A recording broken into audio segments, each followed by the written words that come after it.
I exposed my sister and fiancé's deception at the altar. The wedding they planned to destroy became their undoing. I operate a hotel at one of Boston's most prominent establishments as a 45-year-old woman. I've worked my way up from the front desk to my current position, dedicating the last 20 years of my life to this business. What began as a work to help my sister when our parents passed away has evolved into my identity, my accomplishment, and my haven in a cruel world. Creating moments, planning experiences, and making sure every visitor feels the warmth and elegance that have come to define our brand are all part of managing this hotel, not just keeping an eye on things or upholding standards. 3 years ago, we received our 5th star after I oversaw the restorations, rebrandings, and even a total reworking of the service philosophy. The employees here are like family to me. Many have been with me for more than 10 years, and they have seen me grow from a young, anxious boss to someone they respect and trust. They have helped me through the difficulties of raising my 35-year-old sister Rachel, filling in when she needed me at school functions or during those trying adolescent years when she found it hard to handle our parents' absence. Although Rachel currently works at a nearby cafe, our relationship has always gone beyond sisterhood. I was 25 years old, just starting my management training program, and suddenly in charge of a 15-year-old who had lost everything when our parents perished in that horrible tragedy. I became her best friend, mother, and sister all at once. Her welfare was my top priority in every choice I made and every promotion I sought. Our haven was the hotel. Rachel would complete her homework in my office during school breaks while conversing with the housekeeping staff and picking up French from our seasoned concierge. As she became older, she would assist at the front desk at peak times, and our frequent visitors loved her for her inherent charm. Despite the difficulties of those years, we managed to put a life together out of the pieces of our broken family.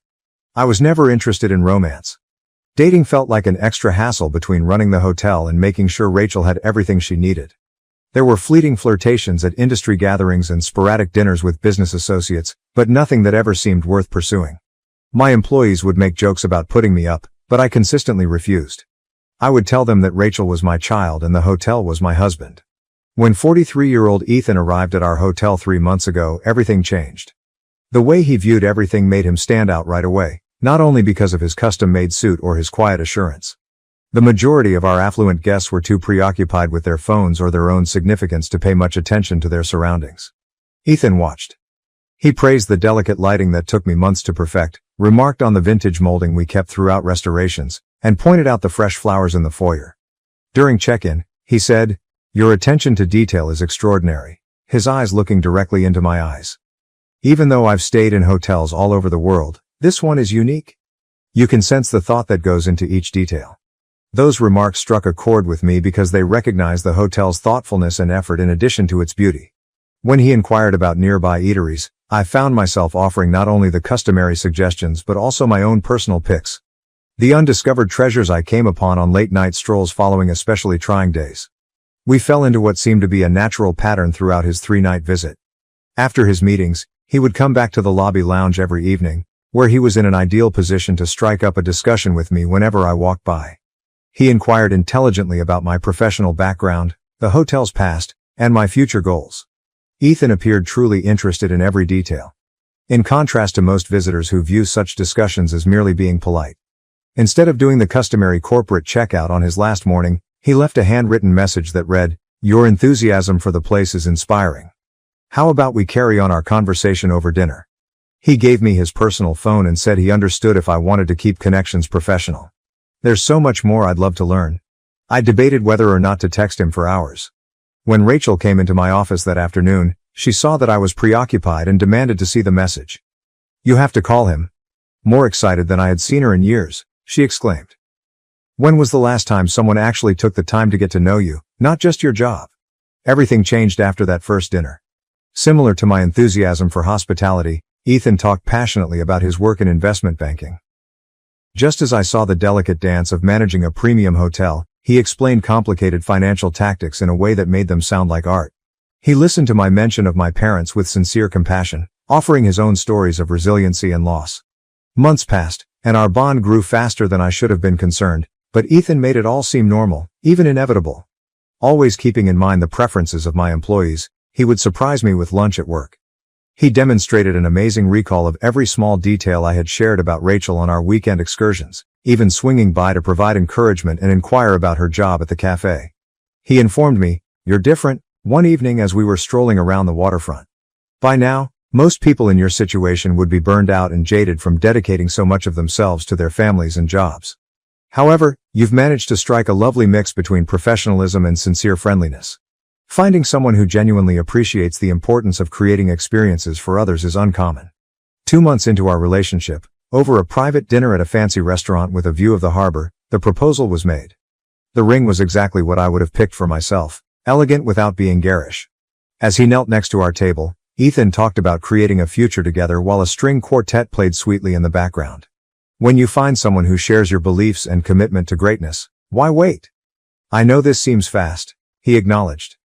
Allow me to be a part of your universe and assist you in building something even more remarkable than what you have already accomplished. When Rachel learned that she was engaged, her reaction was intense. Tears were running down her cheeks as she gave me a hard hug. At last, she said. Someone deserving of you. I was genuinely moved by her excitement as she immersed herself into the wedding planning. We stayed up late talking about specifics and exchanging aspirations and wishes for the future, as if we were teenagers once more. The wedding preparations moved swiftly forward. I deserved to be the focus of attention for once in my life, so Ethan insisted on throwing a lavish celebration. He was comforting when I raised concerns about the expenses. His suggestion was to combine our resources. I saved for our honeymoon and future house, you saved for the wedding. I take it that we are now partners. Rachel insisted on handling a lot of the wedding planning so I could concentrate on managing the business.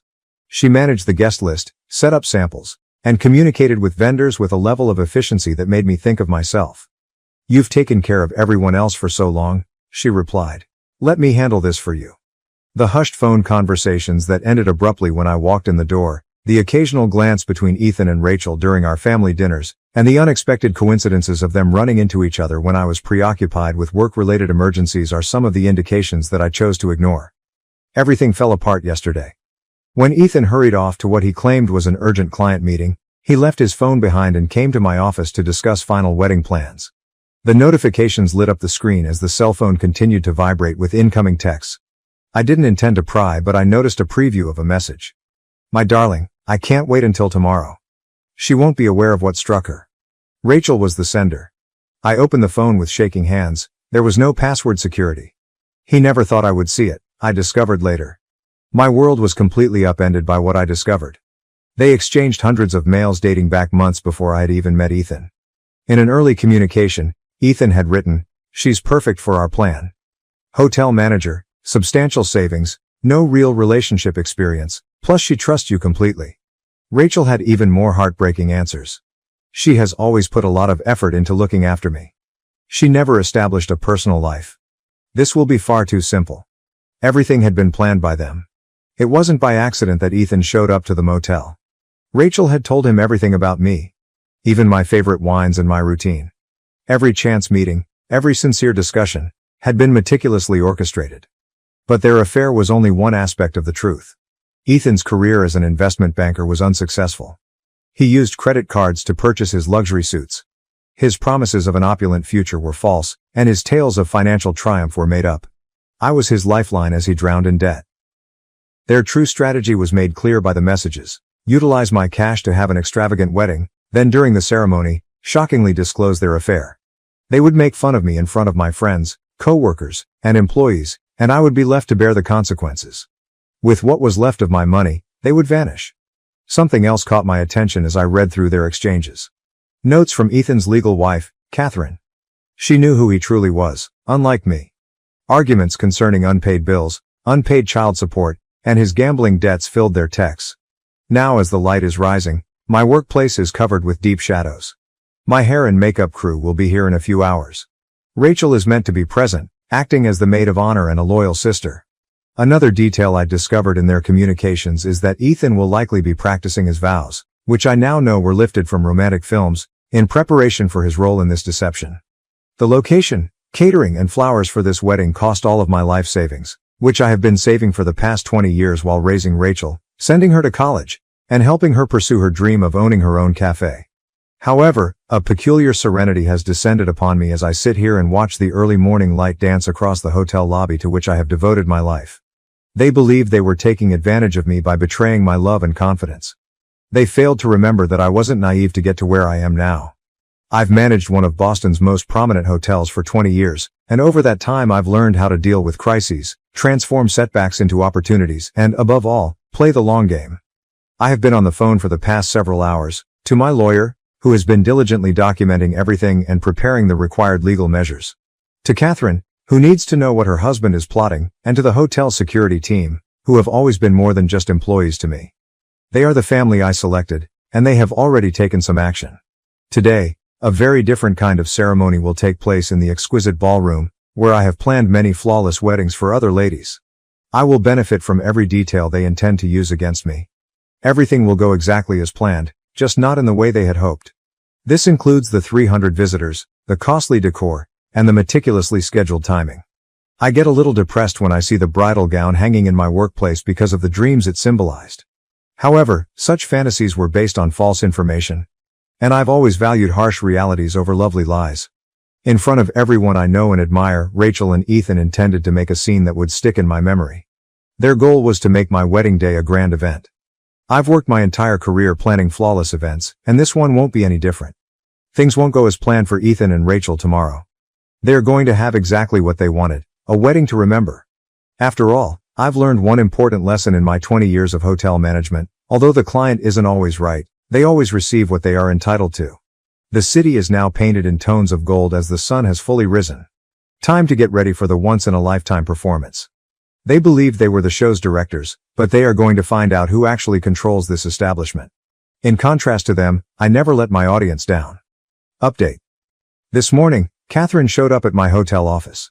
She produced a stack of financial paperwork, including evidence of Ethan's debts, unpaid child support, and the loans he had taken out using their shared assets as security. She was a composed woman in her early 40s with a calm intensity that mirrored mine. She put the documents on my desk and added, "He's been doing this for years."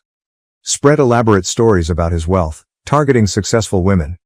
But this is the first time he's worked with an accomplice. I mentioned Rachel's involvement, and her voice caught a little. The following hour was devoted to going over messages and contrasting timings. The holes in my discovery were filled by Catherine's record. Ethan had a recurring pattern of extravagant credit card purchases, seducing women, and then vanishing with their money.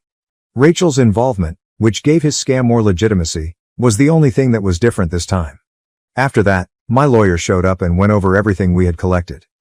This isn't just fraud, she clarified.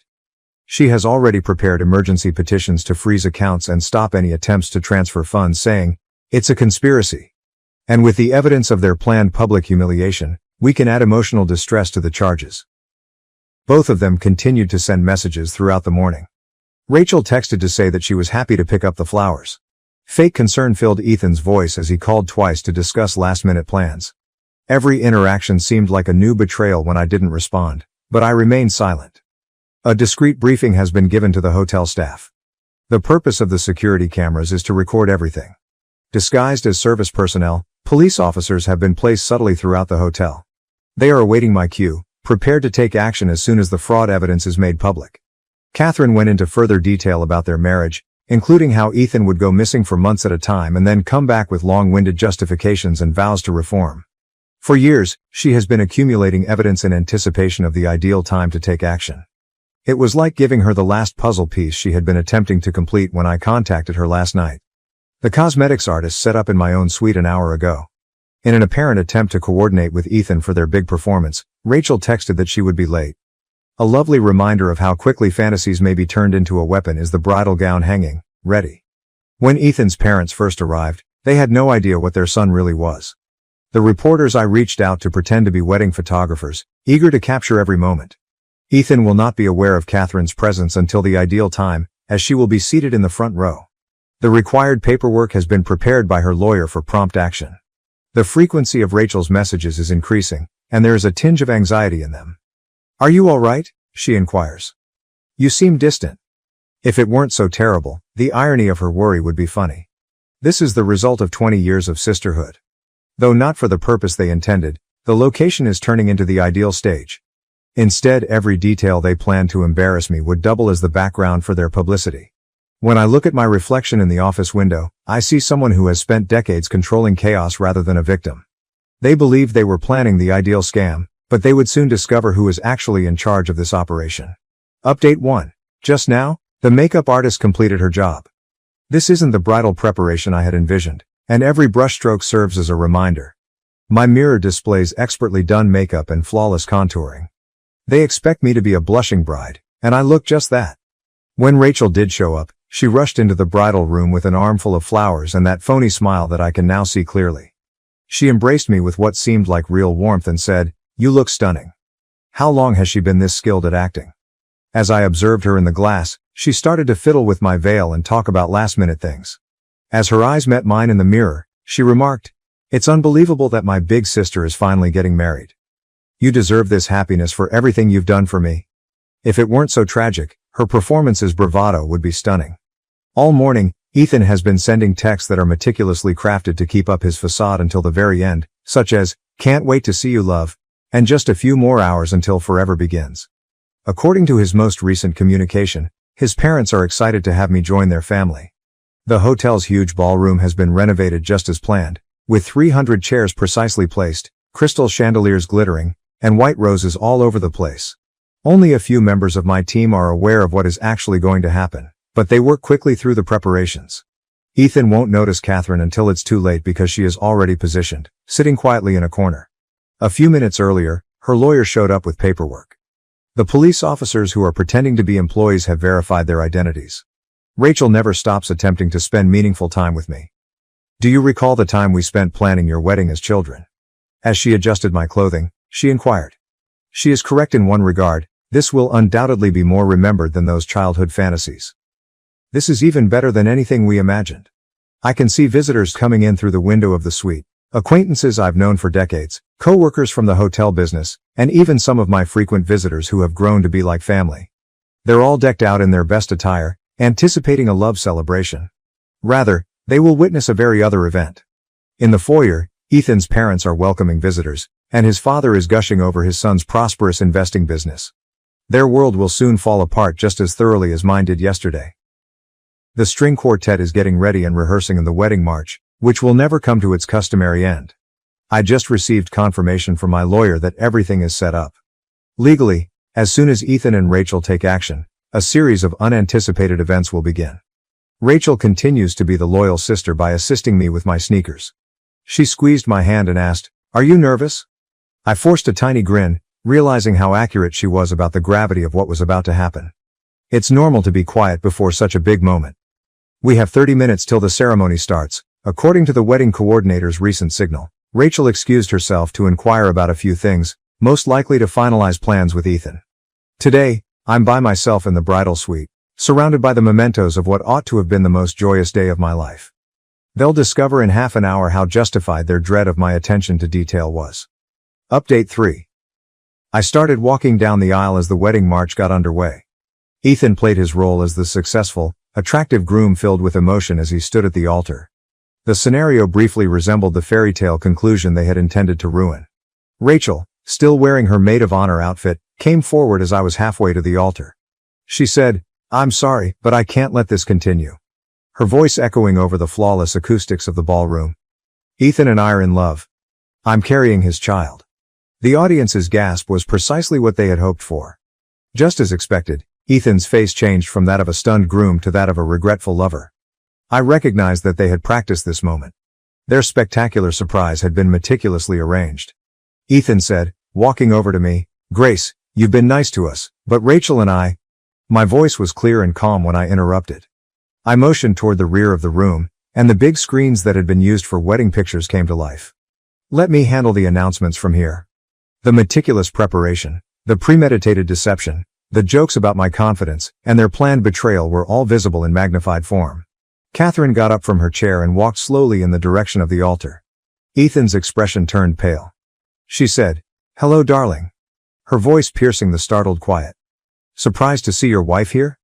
There was another round of gasps when the word wife reverberated around the ballroom. The policemen who had been pretending to be employees took their places. With paperwork in hand, my attorney came forward. Financial information started to slide on the screens, the theft, the fraud, the complex strategy they had devised. "Ethan Thompson," declared the lead detective, "you are being held on charges of grand theft, fraud, and conspiracy. Miss Rachel Anderson, please remain where you are." Rachel's expression fell flat. The self-assured smile gave way to fear. She reached for me and pleaded, "Grace, please. You don't understand. He said that once we had your money, we'd be together." Finally expressing my rage, I said, "Once you had my money? You'd run away together, start a new life with the savings I earned while raising you." When Ethan attempted to flee, the hotel security guards were prepared. All the exits were closed. His father got up and demanded answers. He received copies of the evidence, his son's dishonest past and the list of deceived women, instead of replies. Ethan's assets were frozen and divorce papers were served to him by Catherine's lawyer. As the cops carried Ethan away in handcuffs, the visitors watched in stunned silence. Rachel stayed motionless, tears running down her cheeks. She muttered, "What's going to happen to me?" I said icily, "That depends on the district attorney." She was escorted out of the ballroom by 2 officers. The click of handcuffs marked the end of 20 years of sisterhood. My hotel personnel navigated the turmoil with efficiency, guiding guests to the reception area. Surrounded by the flowers and decorations intended for a completely other event, I found myself feeling oddly at ease as I stood in the empty ballroom afterwards. Even while the betrayal still hurt, it was somewhat satisfying to see their well-thought-out strategy fall apart. Catherine's case appeared strong, and Rachel was assisting the prosecution. There would be several courtrooms where justice will be served. A month has passed since the wedding that never happened, because both Ethan and Rachel decided to collaborate with prosecutors after realizing the strength of the evidence against them. The court case proceeded more quickly than anticipated. I was given $50,000 in damages from Ethan by the court, but getting it will be a completely different story. The judge's remarks regarding their plan's premeditation and the breach of family trust were especially severe. Ethan is currently facing criminal charges in 2 additional states, and Catherine's plea for retroactive child support was also successful. Throughout the proceedings, Rachel made multiple attempts to get in touch with me. "I know I can never make this right," she said in one message, "but please, you're the only family I have." I erased all of her messages without answering. The sister I thought I knew, the one I reared, never existed. According to my lawyer, Rachel may be able to avoid jail time by cooperating with the prosecution, but she will probably still be subject to probation and required reparation payments. She used to talk about wanting me to be an aunt someday, so the fact that she is still carrying Ethan's child feels like a cruel joke. Once more, although in a different way, the hotel has turned into my haven. I was really struck by the loyalty of my workers during the entire event. They have surrounded me with a protective circle, answering phones, rerouting intruders, and making sure I can concentrate on what I do best, managing this establishment. Quickly, word got out about the failed wedding and the arrests that followed in the hotel business. Unexpectedly, it has improved rather than harmed my reputation. "Takes real strength to handle that kind of betrayal with such dignity," said one of my frequent clients.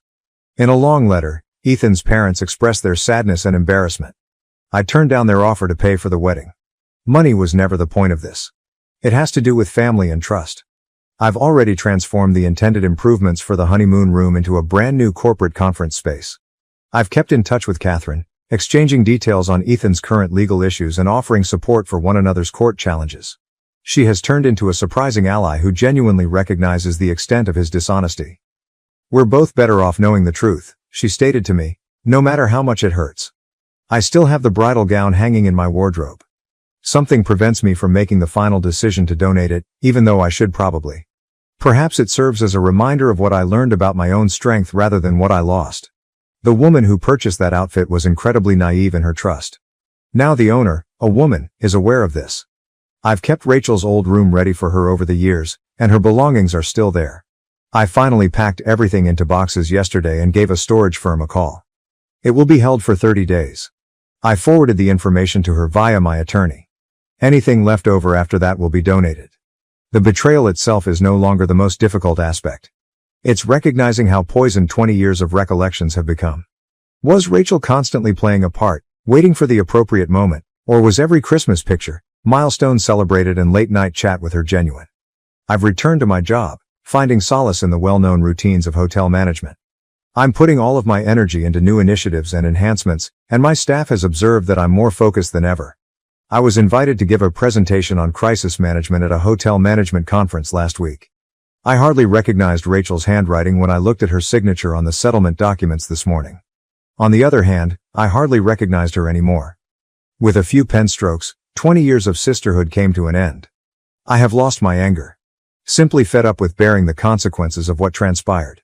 My true family, my employees and devoted customers, need me, and the hotel needs me. and I simply have to look after myself for the first time in 20 years. I occasionally find myself thinking about Rachel and the unborn kid she is carrying late at night in my office. I know I made the correct decision though, when I think back on the messages I saw, the premeditated betrayal, and the years of deceit. After burning, certain bridges ought to remain ashes. My wife divorced me, went on vacation with her affair partner, thinking she'd get my parents' trust fund, but instead, she got a lawsuit. Hello, I'm Aaron, a 30-meter person, and I'm just going to try to write everything down here. I've known my pals have been friends with me my entire life because they claim that I'm the trust fund baby. They always attempted to get close to me, assuming I would be sponsoring alcohol at parties and holding extravagant parties all over the world. But every time I proved to be nothing like that, they abandoned me. My parents do have a sizable trust fund for me, but I'm aware of how hard they have worked to earn it. I am aware that money wasn't created overnight and that my father's business may be destroyed by a single error. I therefore put a lot of effort into building on what my father began every single day. But I came so close to making that one error recently. I didn't date anyone while I was in college, except for Ashley, my wife, the love of my life, and 28F. I'm not the kind to casually date or hook up with women. My goal was to date in order to get married. But I drew all the wrong kinds of company when word got out about my parents' wealth. You know, having money makes you popular and makes others want to live off of you. I did occasionally sponsor alcohol and lend money to some of my friends, but nothing extravagant. Nothing that one would anticipate from a trust fund baby. I think it's okay to do things in moderation. In fact, it's crucial because you have to be a member of society. I therefore made an effort to be liked by everyone, although I hardly ever trusted anyone. I met Ashley at my graduation celebration.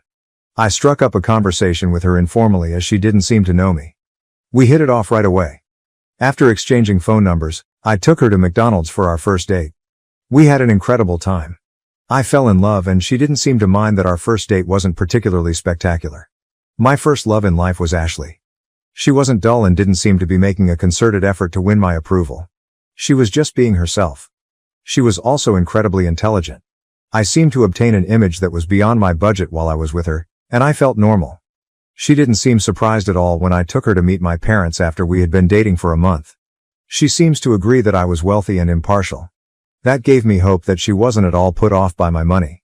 She probably wasn't surprised because that was part of her strategy from the beginning, but I didn't realize that at the time. Winning me over was a well-planned tactic because she was well aware of who I was and that I was not seeing anyone. When she met with my parents, she exuded elegance. I fell deeply in love with her because she was so charming. The first female I ever took home was her.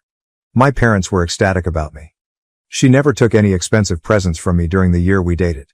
The fact that we weren't yet married was the only explanation for her refusal. After a year, I asked her to marry me. She was my parents' ultimate sweetheart. Since she wanted to work to increase our wealth, she told my parents that she only had one request and that they never asked her to quit her job. My mother gave her a hug and expressed their happiness that I had found a wife who was so encouraging. Ashley earned a respectable salary while working for an IT company. My parents threw a party for our second anniversary. They declared their intention to offer Ashley a present and suggested adding her name as a beneficiary in addition to mine. They introduced Rob, the trustee, and Ashley to everyone else. He worked as an accountant for the business that managed the investments and money's legalities. Rob had a daughter and was married. His spouse practiced law at the same firm. My wife's name was listed as one of the beneficiaries, and everything was handled. Ashley had a great relationship with my parents and always tried her hardest to make them happy. As part of her career, she also traveled and worked a lot. Later on, I discovered that whenever my parents hosted a party, she would travel with her affair partner. She constantly wanted to go and looked beautiful. Numerous times during these parties, I witnessed her conversing with Rob in a corner while blushing from the wine she was holding and laughing a bit too much. And even though I was naive and infatuated, I never once considered the possibility that she might be having an affair with Rob. However, these two had been having an affair behind my back the entire time. In retrospect, Ashley surprised me. She is a true professional actor. The idea of ever suspecting her felt sacrilegious because of how beautifully she treated each of us. She was merely waiting though. My parents died within 6 months of one another, about 7 years into our marriage. It was simply too hard to manage all the emotions and still keep the business operating, so I threw myself fully into my profession. Ashley began revealing her actual self for the first time in years at that point. She remained aloof after the funeral. I attempted to give her space since I believed she might be coping with her grief in her own manner. She didn't inquire about my well-being or mention anything about the death of my parents. I found that odd, but I also subconsciously chastised myself for not being able to express my feelings. It took me about 2 weeks before I made the decision to leave work early and speak with Ashley about it. On the way back, I purchased a bunch of pink roses. Since I had my own key, I opened the door and confronted Rob. I asked him if he had come to discuss the trust or something since I was perplexed. Ashley emerged with 2 luggage from behind him. That's when I realized Rob had 2 suitcases too. "Oh dang," Ashley remarked, glancing at me. "I meant to do this quietly. I was going to leave you a note to inform you that I'm moving out, but I suppose we'll have to do it in person now. I'm leaving you, all right?" "Yes, you heard correctly. And yes, after we get back from our trip to Italy, I'll be moving in with Rob. Your parents ensured that I would receive sufficient funds to cover it. We're divorcing then. Rob will now file for divorce as well. Don't look like a helpless puppy now. Are those flowers for me?"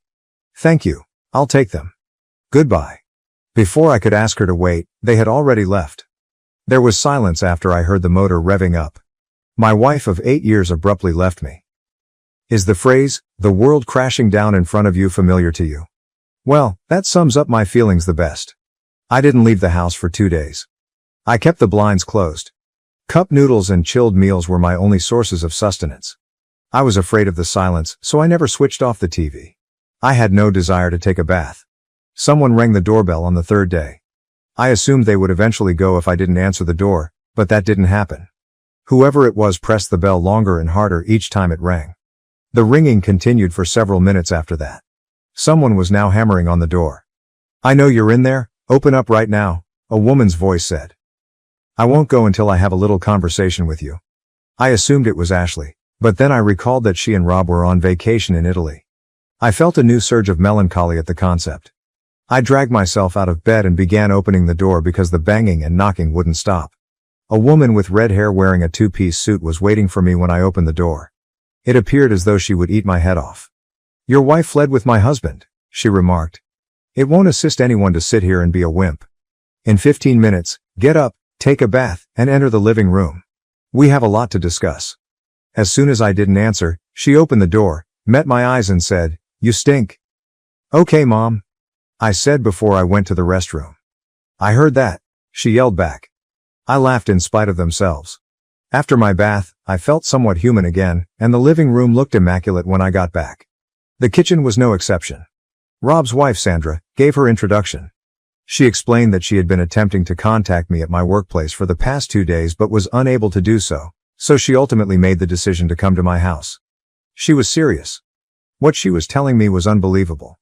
Sandra claimed that, similar to me, she was unaware that Rob was unfaithful to her. Only 2 days ago, when he left the house and promised to send his assistant to get the rest of his belongings, did she find out. Her world was broken, just like mine was, but she didn't mope about it. She began to dig. She started by looking through Rob's laptop. There, he kept his work belongings, but he was hooked onto Facebook. She quickly combed through his conversations to discover who he was having an affair with. She swooped like a hawk once she was certain.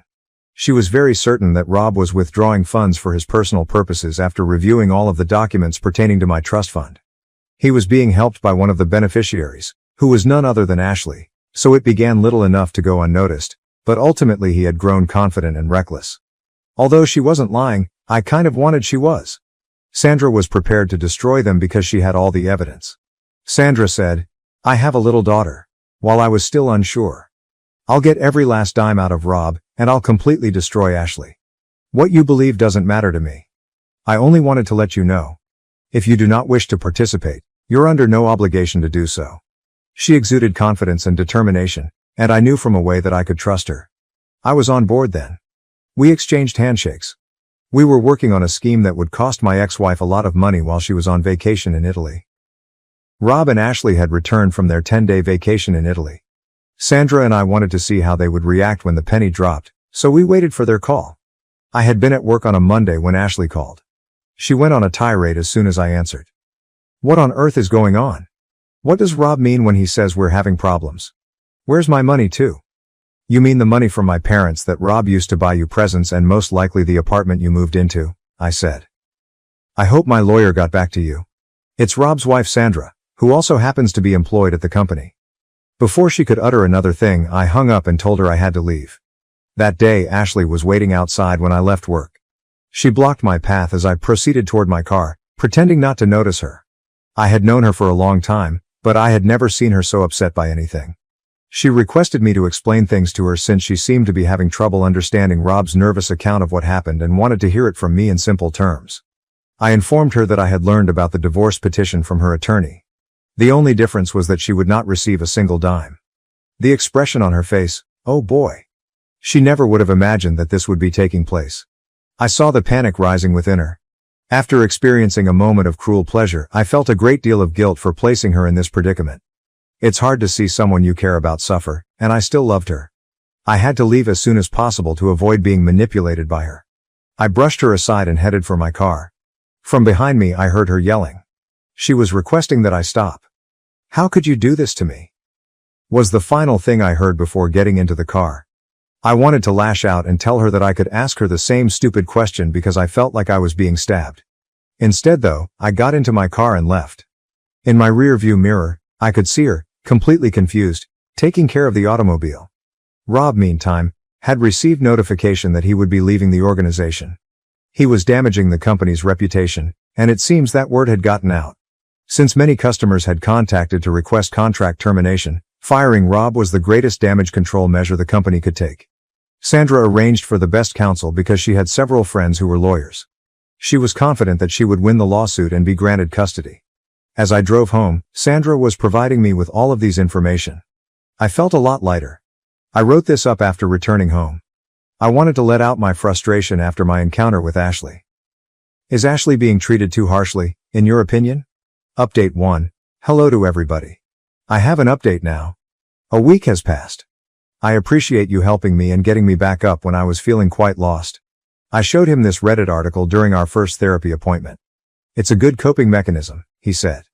According to him, it's normal to mourn the person you lost, in this case, Ashley, so it makes sense that I would feel extremely overwhelmed once I revealed the truth. I'll try to give you all a summary of what transpired this week. Ashley gave me another call. Her voice was softer this time. She spoke in a muffled voice, as if she had been sobbing. I was asked if I had eaten dinner. Do you want me to come over and cook it for you? She said after I declined. I was surprised. She stated she would be at my house in 30 minutes, so I assumed she interpreted my silence as a yes. No, you won't, I responded, finally finding my voice. Are you serious? You want to come here, make me supper and set up a playhouse after what you did? No, darling, she said. We can talk, even though I know things haven't been well. At the time, I was going crazy. At this moment, I believe I yelled, bad? Do you think what you did was bad? Simply awful? It was evil. It was self-centered and cruel. You're going to hell with it. I would never again want to see your face. What the devil is wrong with you? I felt like throwing up at the next thing she uttered. I should stop overreacting, she said. For me, I believe it marked a turning point. At this time, I saw her true self, a woman who didn't regret her acts at all and would do it all over again in a heartbeat, despite the remorse I had been feeling for hurting her. The call was a trap, an attempt to control me. She was unaware of my realization and continued to complain about how I was portraying her in the lawsuit as a gold digger, even though she was actually making money and had a job. I wanted to let her know that I had paid off all of her student loans, so if she was now living nicely, it was thanks to my family and me.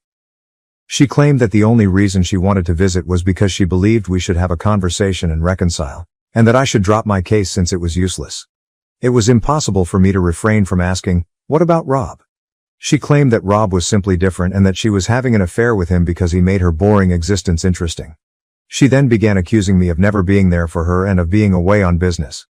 She claimed that she had a passionate romance with Rob, whereas I lacked it greatly.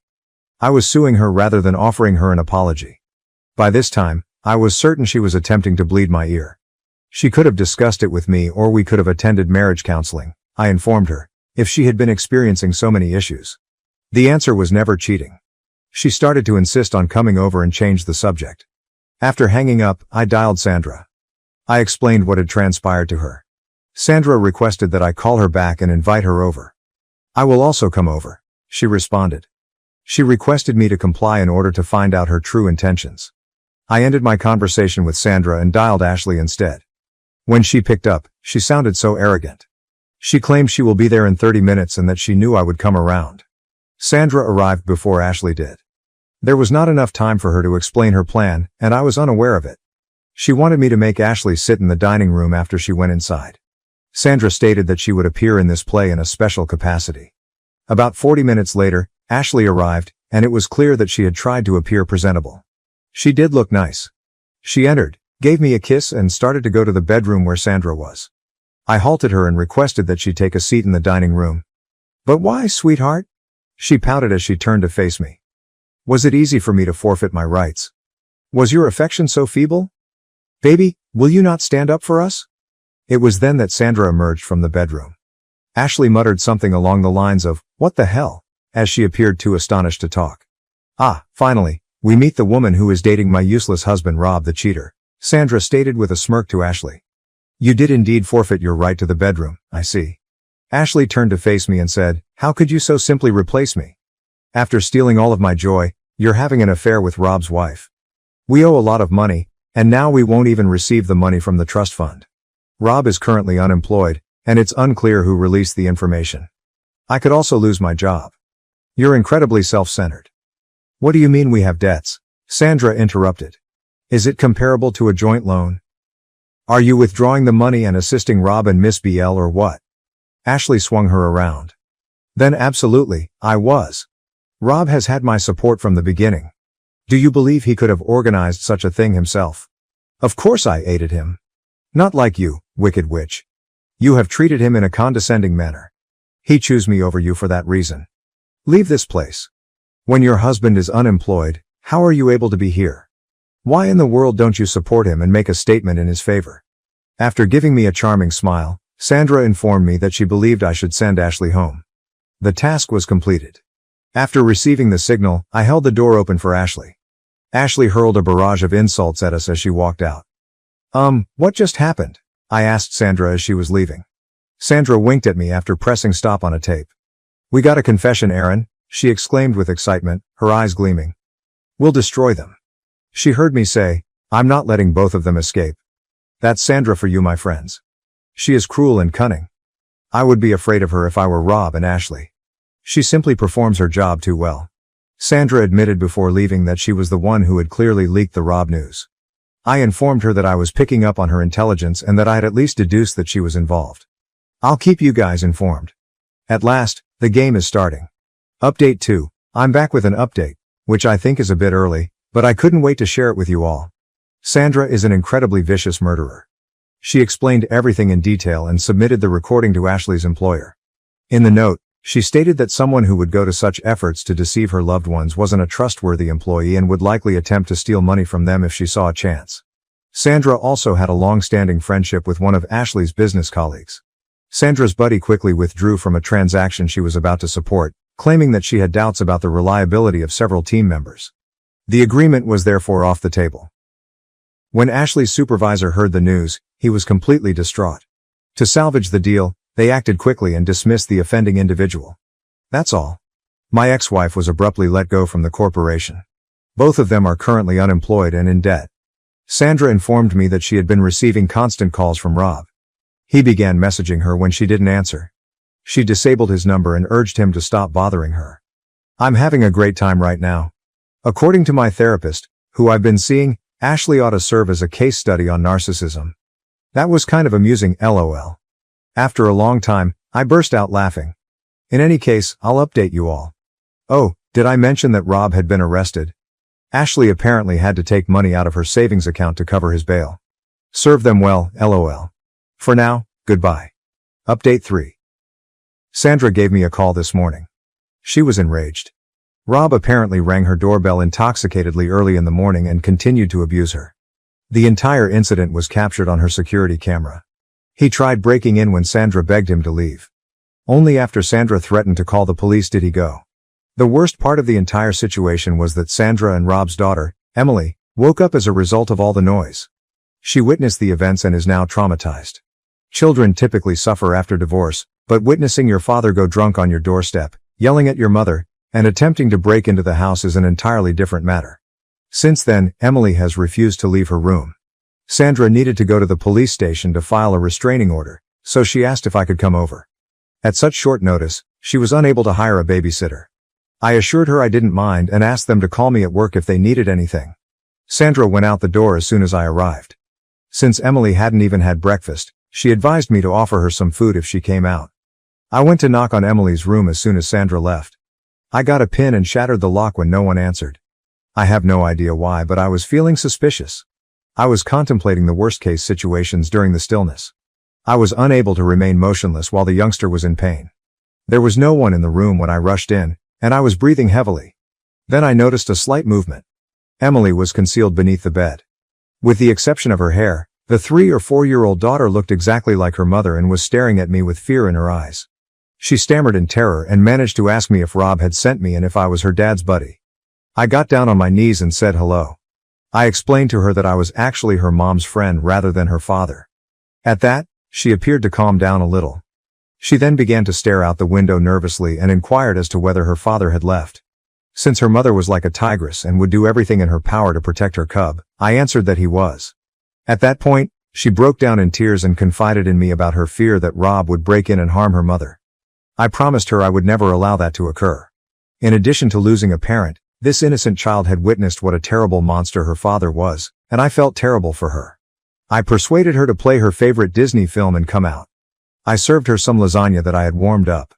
Sandra tells me that Emily was sleeping well on my chest and drooling into her favorite pillow when she returned.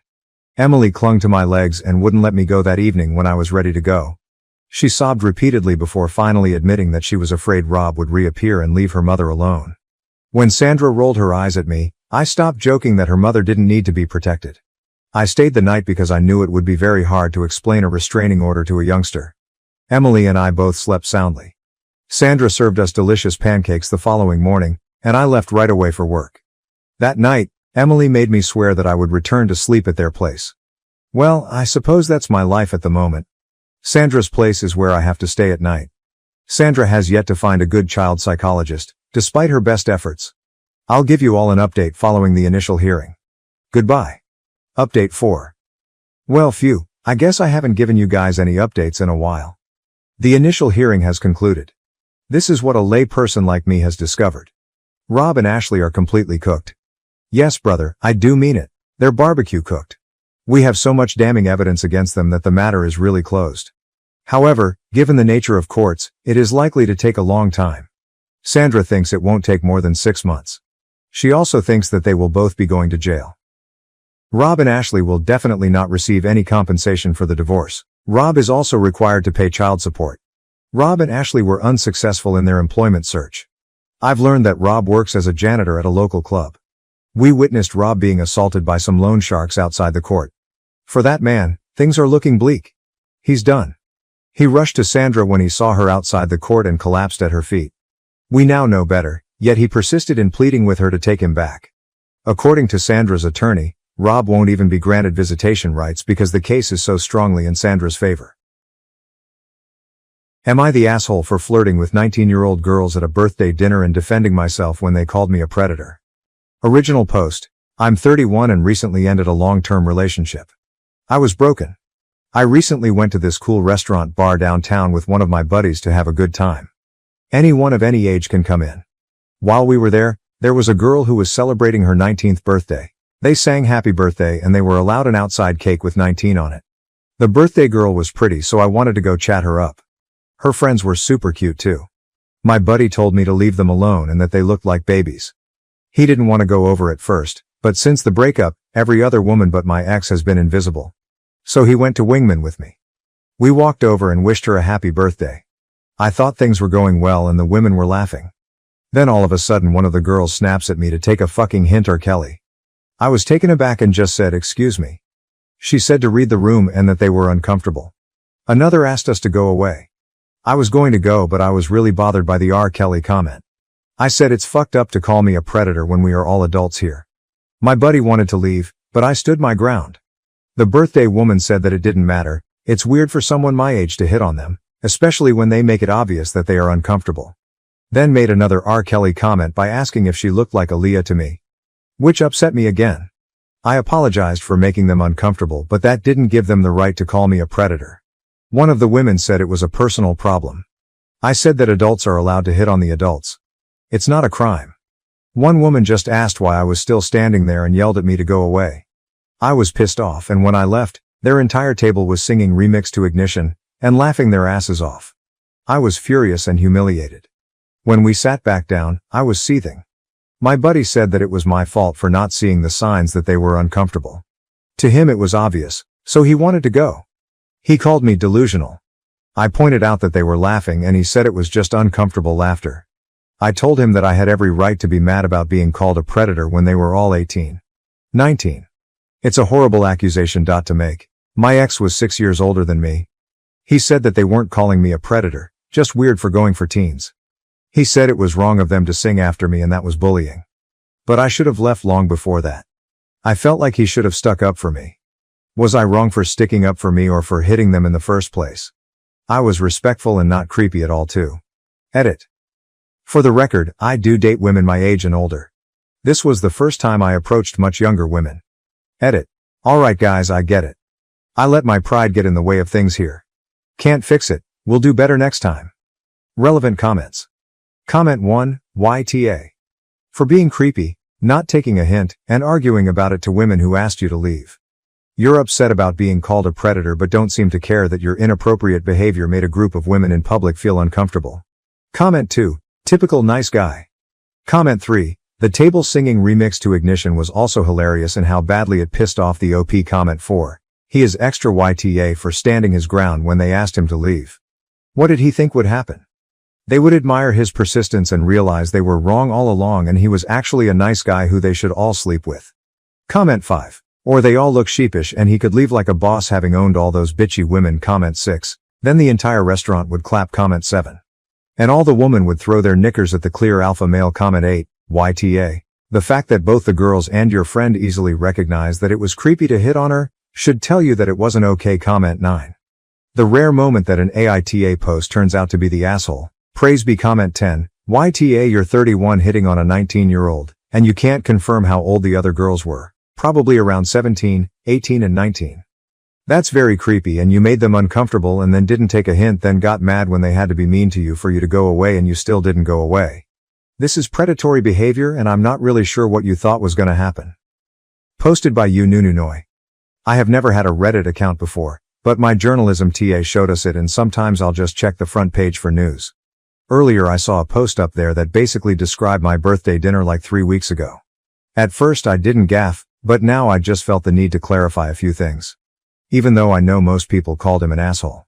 Some people got aggy about the Raquel comment and singing Ignition. Was it mean? Yes, but I'm done being nice to creeps.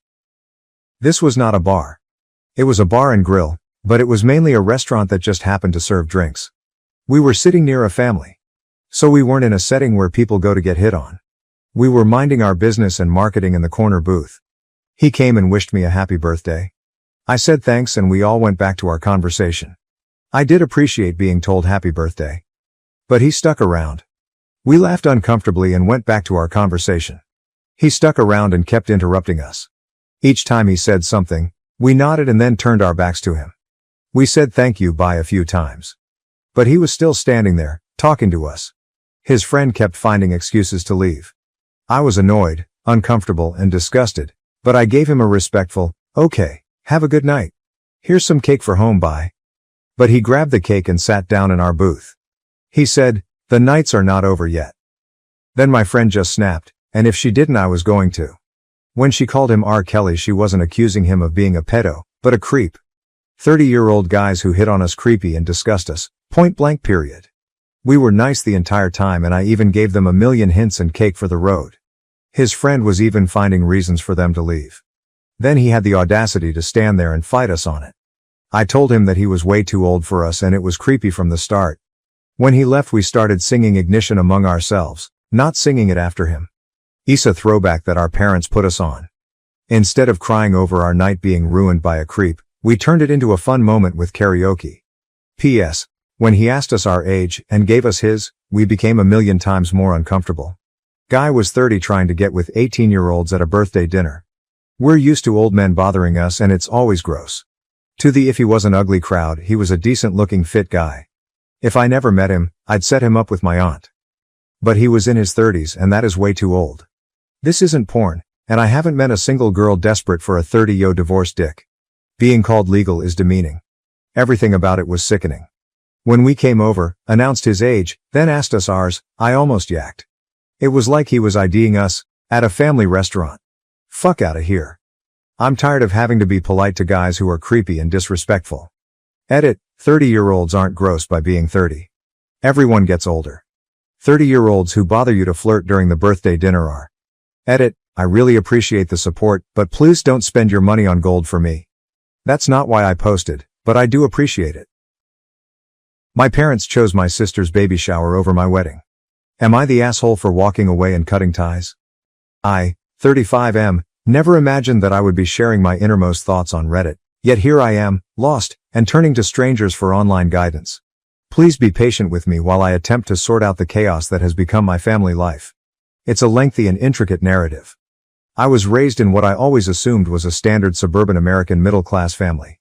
For the first 10 years of our life, my sister, 32F, who is 3 years younger than I am, and I were inseparable.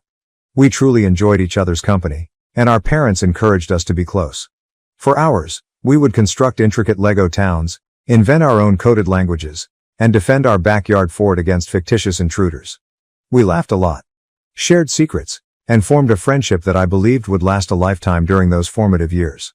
However, things started to alter as we approached adolescence. It was mild at first, so subtle that I was unaware of it. My sister began displaying a new fiercely competitive side, not only for me but also for our parents' approval. I can recall when I first became aware of it. I had just joined the junior varsity baseball team at the age of 14. My parents were preparing a small celebratory supper, and I was ecstatic. My sister unexpectedly revealed that she had been selected to represent her class in a city-wide art competition the morning of the dinner. My celebration quickly became a shared occasion, with the majority of the attention being on her rare opportunity. These attacks increased in frequency and sophistication over time. Whenever our dad had a pastime that month, she would suddenly get interested in it. She would be honing her swing every day if he started playing golf. My sister became an avid reader and was always eager to discuss the newest book when Mom started a book club. I attempted to dismiss it as typical sibling rivalry, but it was more than that. She would force our parents to make a decision by scheduling significant occasions on the same days as my activities. For example, Mom thoughtfully planned a family movie night for my high school graduation celebration. Or she arranged a charity bake sale on the day of my state championship baseball game. This behavior was not entirely unknown to our parents. She always had an excuse ready when they called her out on it. I didn't realize, or it just worked out that way, she would explain with a completely innocent look. With one parent attending each function, they would typically wind up splitting their attention. When they had to make these decisions, I could see the remorse in their eyes, but it didn't alter the reality that they were being controlled. The competition continued as we grew older. It simply changed. My sister seemed to spend her entire life conforming to our parents' expectations, while I followed my passion for technology and developed a career in the field. Despite being accepted to her desired school, she decided to attend the college they recommended. She gave up her personal hobbies to pursue the career they were always discussing. Instead of dating the creative types she used to be attracted to, she even dated the kinds of men they liked. Please understand that I adore my parents. Even when I took a different route than they had in mind, they have always been there for me. They celebrated my promotions, assisted me in moving into my first apartment, and were always ready to offer guidance. But when it came to my sister, there was always this undercurrent of approbation. Although they would never express it directly, they were clearly proud of the decisions she made. Their excitement when she called with news was evident, as did the way they would boast about her to their acquaintances. A few years back, while we were both at home for the holidays, I made an attempt to discuss it with my sister. I questioned her about if she was actually content with the decisions she was making and whether this was the life she had always desired. I was shivered by her response. "You don't get it, do you?" With a smile that stopped short of her eyes, she said, "You win like this. You get what you want when you give them what they want. I suppose you've never been excellent at the game, but it's not difficult." I was plagued by that conversation for years. It helped me comprehend that my sister, with whom I had constructed forts and developed coded languages, was no longer with me. Someone I hardly recognized took her place, someone who viewed our familial ties as a contest to be won. Let's fast forward to the present. I've been dating my girlfriend for 5 years, and we are recently engaged, 33F. We became inseparable after meeting at a computer convention and connecting over our love of obscure sci-fi series. She is intelligent, compassionate, and has supported me through all of the family strife. We've developed a life together, and last year I made the proposal. I was so happy that I couldn't wait to tell my relatives about it. My parents' response was, at best, ambivalent when I phoned them first. Naturally, they applauded me, but their enthusiasm was noticeably lacking. The first thing my mother asked was, "Have you told your sister yet?" It hurt, but I dismissed it, blaming the surprise for their muted response. My sister, who had been employed overseas by a big corporation, reported that she had been married in a small ceremony abroad around the same time. We were unable to go because of travel restrictions and the pandemic. I could see the guilt gnawing at our parents, who were horrified that they had missed it. They spoke about how they could make it up to her and planned a late celebration over the course of several hours of video conversations. My sister then revealed yet another shocking fact a few months ago. She was expecting a child and would be returning to the United States for a prolonged stay. For 6 months, she and her husband, 34M, would be living with our parents, working from home, and getting ready for the baby. I was initially pleased for her. She is still my sister despite our complex relationship, and it was exhilarating to consider becoming an uncle. In an attempt to connect with my prospective niece or nephew, I even began to look at onesies with geeky messages. Then, however, things began to deteriorate. My parents appeared disinterested and preoccupied when I attempted to include them in the wedding planning process. The topic of my sister's pregnancy or her impending visit somehow came up in every conversation. They would wind up talking about how they were redoing the guest room for my sister's stay when I called to ask their opinion about venues. They had missed her wedding, after all, so I tried to be empathetic, but it was annoying. I recall one extremely depressing event. Finally, I had located the ideal location for the wedding, a stunning lakefront resort that my fiancé and I adored. My mom and I were on the phone when I enthusiastically described the location and asked if she and Dad would want to join us for a visit. What did she say? "That sounds lovely, honey, but we have a lot going on that weekend. We promised to be there via video call for your sister's first ultrasound." You get it, don't you? Though not in the sense she intended, I did comprehend. I realized that, once more, my sister's life was becoming more important than mine. I realized that even if she was on the other side of the globe, she could still ruin my moments. Last week was the real hit. The day of my wedding coincided with my sister's announcement that she was throwing a baby shower. She gave me the naive expression I was all too familiar with when I confronted her about it. She remarked, her voice brimming with fictitious worry, "Oh, I didn't realize that was your wedding date. However, it's the only day that works for everyone, and I'll be returning to my country shortly after. I take it you can adjust the date. You haven't even sent out invitations yet." However, invitations had been sent out. We had paid many non-refundable deposits, reserved the space, and engaged caterers. Not only was it inconvenient to change the date, but it was now all but impossible. I was enraged. This was my wedding day, the day my fiancé and I had been fantasizing about and planning for months, not just some high school function that she could ruin. I summoned a family meeting right away to resolve this. From the beginning, the family meeting was a complete failure. The tension was evident when we assembled in our parents' living room. Sitting next to me, my fiancé placed a comforting hand on my knee. Our parents occupied the armchairs, appearing uneasy, while my sister and her spouse occupied the opposite couch. I began by outlining the significance of this day for my fiancé and me, how we had been preparing for months, and how upset we were that my sister had chosen the same day for her baby shower. I outlined every realistic reason why we couldn't alter the date, including the out-of-town guests who had already booked their trips, the deposits, and the invites. My sister's countenance changed as I was speaking. The phony innocence had vanished, and in its stead came a calculating expression that I was all too familiar with. She began her counter-argument as soon as I was done. Her voice trembled a little as she started. "I understand you're upset," a performance I had seen many times before. "However, you must comprehend my stance. Being abroad has caused me to miss a great deal of family time. Before the baby is born, this may be my only opportunity to rejoice with everyone. Furthermore, a baby is a far bigger event than a wedding, let's face it. Another wedding is always an option, but this is my first child." Her audacity surprised me into silence. I could feel my fiancé shaking with rage next to me as she squeezed my hand. My sister went on, addressing our parents. "You missed my wedding, Mom and Dad. Will you also be absent at my baby shower? Particularly since it might be your only opportunity to join me in celebrating before the baby is born. I turned to my parents in the vain hope that they would see her deceit. However, as soon as I saw their faces, I knew they would support her once more. My father was the first to speak, his tone tentative. "We understand the significance of your wedding, son, but your sister raises some valid arguments. We don't know when we'll all be together again because she's leaving soon. Are you unable to reschedule?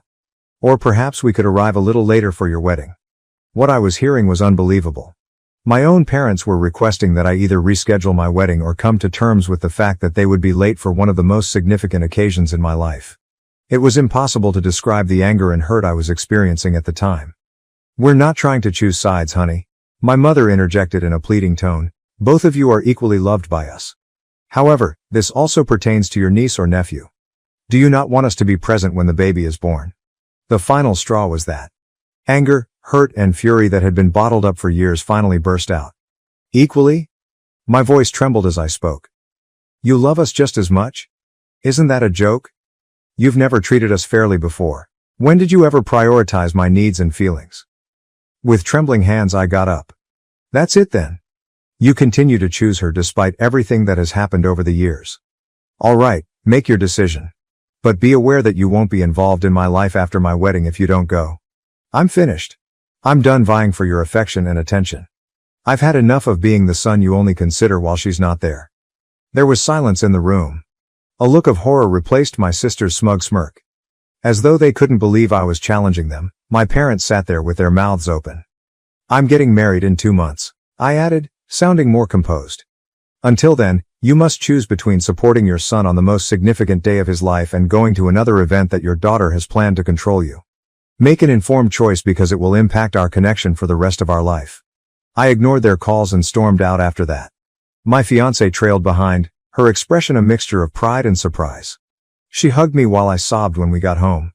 All those years of feeling inferior and seeing my sister take advantage of our parents came tumbling down. A week later, I'm still steadfast in my choice. I've made it plain to my parents that their decision will have long-term repercussions and my wedding is in 2 months. They have been phoning and texting me, alternating between begging and guilt-tripping, but I refuse to back down. Although she believes I should keep the possibility of reunion open, my fiancé supports me. While some people believe I'm exaggerating, others believe it's time for me to advocate for myself. My need for self-respect and my affection for my family are at odds. Am I the jerk for giving my parents this ultimatum, Reddit? Is this the proper thing to do or am I overreacting? From here, how do I proceed? I feel as though I'm at a crossroads and that I will lose something important whichever route I go. However, I also feel like I'm defending myself and my future family for the first time in a long time. Any guidance or viewpoint would be much valued. Update 1. After a hectic few weeks since my previous article, I thought I should give you all an update. I want to start by saying thank you to everyone who left a comment on my initial post. Throughout this trying period, your guidance and support have been priceless. What has transpired since then is as follows. Last Saturday, my fiancé and I tied the knot. In the company of friends who have become our chosen family, it was a lovely ceremony full of love. However, if I claimed it was flawless, I would be lying. What should have been the best day of my life was clouded by the absence of my sister and dad. My parents persisted in their emotional manipulation and guilt-tripping tactics in the weeks before the wedding. They texted, left voicemails, and even unexpectedly showed up at our flat. They consistently sent the same message. How could you harm the family in this way? Why are you acting so self-centeredly? Do you not realize how much your sister is suffering as a result of this? It was difficult, but I held my ground. There were times when I nearly gave in because I couldn't handle the thought of maybe losing my family forever.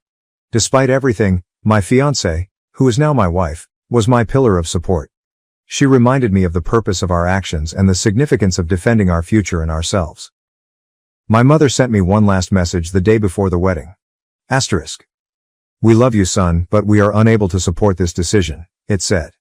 We'll be at the baby shower for your sister. We're hoping you'll understand and pardon us one day. I would like to state that I was ready for this result and that I accepted it. However, the reality struck me like a ton of bricks. In our hotel room, I sobbed as a wave of hurt, rage, and intense, excruciating despair passed over me. As I sobbed, my wife comforted me by telling me that we were now beginning our own family. One based on love and respect for one another. The actual wedding was stunning. Where my family should have been, our friends filled the void and rallied around us. I was moved to tears when my closest friend's father even offered to walk me down the aisle. I knew I had made the right decision when I looked into my wife's eyes and spoke my vows. I picked this family because I earned their affection. We are currently in Bali for our honeymoon. With its immaculate beaches and verdant surroundings, this place is a heaven. I would be dishonest if I claimed that the family conflict wasn't interfering with our trip, even though it should be the most restful period of our lives. My sister sent me a long text message yesterday when we were relaxing by the pool. For the remainder of our honeymoon, I was inclined to ignore it and keep acting as though my family didn't exist. However, my curiosity overcame me. Something else was the message. Here's the main idea. Asterisk. I hope you're content right now. Mom and Dad are inconsolable. They were so sad about missing your wedding that they hardly enjoyed my baby shower. What made you so self-centered? Everything has been damaged by you. Simply because you couldn't stand not being the center of attention for once, you've ripped this family apart. Although I've always known you were envious of me, I never imagined you would go to such lengths. When the baby is born, don't bother to come see it. You are not my uncle. I read the message 3 times, twice, and once. I had a range of emotions every time, including rage at her foolishness, hurt at her harsh remarks, and a perverse sense of triumph that she had finally abandoned her naive behavior and revealed her true nature. When my wife saw how upset I was, she inquired as to what was wrong. She reacted with a mixture of disbelief and rage when I showed her the note. She wanted to answer, to finally put my sister in her place. However, I changed my mind. I chose to ban my sister's number instead. Even though it was a modest gesture, it felt like I was getting back some of my mental tranquility. My relationship with my family has been reevaluated as a result of this entire circumstance. I've spent years attempting to gain their acceptance and to be seen as equal to my sister. However, I'm beginning to realize how poisonous that dynamic was. The rules were rigged from the beginning, so I would never win that game. It hurts, don't get me wrong. A part of me still adores my parents and longs for the close-knit family dynamic. Though I'm sorry that I might never meet them, I can't help but think about my future niece or nephew. However, I know I've made the proper decision when I think back on all the years of manipulation and constantly feeling inferior. My spouse and I have been discussing family a lot, including what it means to us and how we wish to define it. We've made the decision to raise our kids in the kind, encouraging atmosphere I always wanted as a child. We will not put children against one another, but rather appreciate their individuality. We'll be there for both the major and minor events. I'm not sure what the future holds for my sister and parents. Reconciliation is something I want to keep open, but only if there are significant, genuine improvements. Pretending everything is fine while ignoring the fundamental problems is not something I can return to. They would have to own their wrongdoing, accept accountability, and demonstrate a sincere wish to improve. To be honest, I don't think they can do that. Right now, my wife and the life we're creating together are my new family. We're discussing establishing our own holiday customs and fostering a loving, respectful environment at home. It feels appropriate, but it's also a little frightening. I would say this to anyone who could be in a similar circumstance and unsure about whether to confront toxic family members. It's difficult, but it's worthwhile. Your happiness, your self-respect, and your peace of mind are all valuable. Even if they are relatives, don't give them up for individuals who don't genuinely appreciate you. For the first time in a long time, I feel hopeful, even though I have no idea what the future contains. More valuable than any familial approval is the life I'm creating on my own terms with a spouse who values and supports me. Again, I want to thank Reddit for all of your help and guidance. You don't realize how much it means. I'm going to concentrate on enjoying my honeymoon and looking forward to the future for the time being, but I'll provide another update if anything noteworthy happens. Update 2. Since my last update, which was approximately 3 months ago, a lot has transpired. I want to express my gratitude to everyone for their ongoing guidance and support. During this trying time, your words have given me strength. Approximately 2.5 months ago, my wife and I returned from our honeymoon. It was more difficult than we thought to return to real life. It was simple to turn my family's presence out of my mind when we were abroad. However, everything came flooding back when we were at home and surrounded by mementos of our lives before the wedding turmoil. My family made their first attempt to get in touch with me around 2 weeks after we returned. My dad texted me, saying, "We miss you, son. Can we have a conversation?" My wife and I debated how to react for hours after I showed her the note. There was a part of me that wanted to ignore it and stick to our no-contact rule. But there was another side that longed for reconciliation, a part I believed I had buried. We ultimately chose to react, albeit tentatively. Halfway between our houses, we decided to meet at a calm cafe as a neutral venue. Despite my wife's offer to accompany me, I chose to attend this initial meeting by myself. Without any protection, I had to confront my parents. I was quite nervous on the day of the meeting. My folks were already seated at a corner table when I entered the cafe. In other ways, they appeared older and more worn out. My dad's shoulders were hunched, and my mom's eyes had crimson rims. We slipped into an uneasy silence as I sat down. My mother was the first to speak. When she continued, "We've missed you so much," her voice broke. We know we made a terrible mistake. "We've had a lot of time to think about our actions, son," my dad said, nodding. "We now understand how unjust we have been to you for years, not only during the wedding." As they opened their hearts to me, I listened. They discussed how they had always found it difficult to divide their attention between my sister and me and how they had gotten caught up in the habit of overcompensating for her demanding personality. They acknowledged that they had been oblivious to her tactics and had consistently justified her actions. My father remarked, "We believed we were being fair. However, we now realize that we were anything but. We caused you great pain by allowing your sister to control the dynamics of our household. We sincerely apologize, son." Although I was grateful for their apologies, a few words cannot erase years of suffering and animosity. I answered, "I hear you," in a firm voice. "And thank you for apologizing, but I must make it clear to you that there is no quick fix for this. One of the most significant days of my life was missed by you. As you have done for years, you put my sister's desires ahead of your own. I can't simply forget about that." They gave a sympathetic but painful nod. We spoke for hours. In an attempt to better understand their own behavior and how it had impacted our family dynamics, they told me they had been attending a family therapist. They discussed what they had learned about their parenting approach and how it had fueled my sister and my rivalry. They acknowledged that things hadn't gone as planned at my sister's baby shower. She had apparently complained about my ruining her special day by getting married on the same day for the majority of the ceremony. They had been aware of her tendency toward selfishness as a result of her actions. "We've started setting boundaries with her," my father wrote. "She's not handling it well, and it's not easy. However, we now acknowledge that we have tolerated her behavior for far too long." By the end of our meeting, I felt as though healing was conceivable, though not quite. I committed to keeping in contact with them and making modest efforts to mend our connection. We agreed that my wife would be involved in our conversations and scheduled monthly dinners and weekly phone talks. Regarding my sister, she sent me an email a week following our meeting with our parents. This was the subject line, "I apologize." To put it mildly, I was dubious. I wasn't sure I wanted to hear anything she had to say after her harsh texts on our honeymoon. However, my curiosity overcame me and I clicked on the email. It was unexpected. She wrote, "Brother, I have a significant apology to make to you. For years, I have been egotistical, cunning, and plain mean to you. I constantly reminded myself that I was only playing the game and doing what I had to do to advance. However, I now realize that I was simply acting like a bad sister and a horrible person overall. To be honest, I've always envied you. You've always exuded confidence and competence.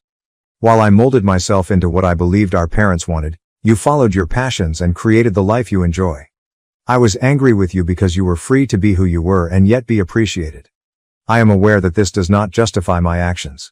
There is no justification for the way I have treated you, particularly during your wedding. I gravely damaged you by allowing my hatred and jealousy to impair my judgment. I'm currently attempting to resolve my problems in treatment. I'm coming to accept accountability for my deeds and to cease attributing my own failures to other people. I don't think I deserve forgiveness, so I don't expect it. However, I wanted to express my sincere apologies for everything. I hope that one day we will be able to resume our relationship, this time one that is based on respect for one another and true love. Best wishes on your nuptials.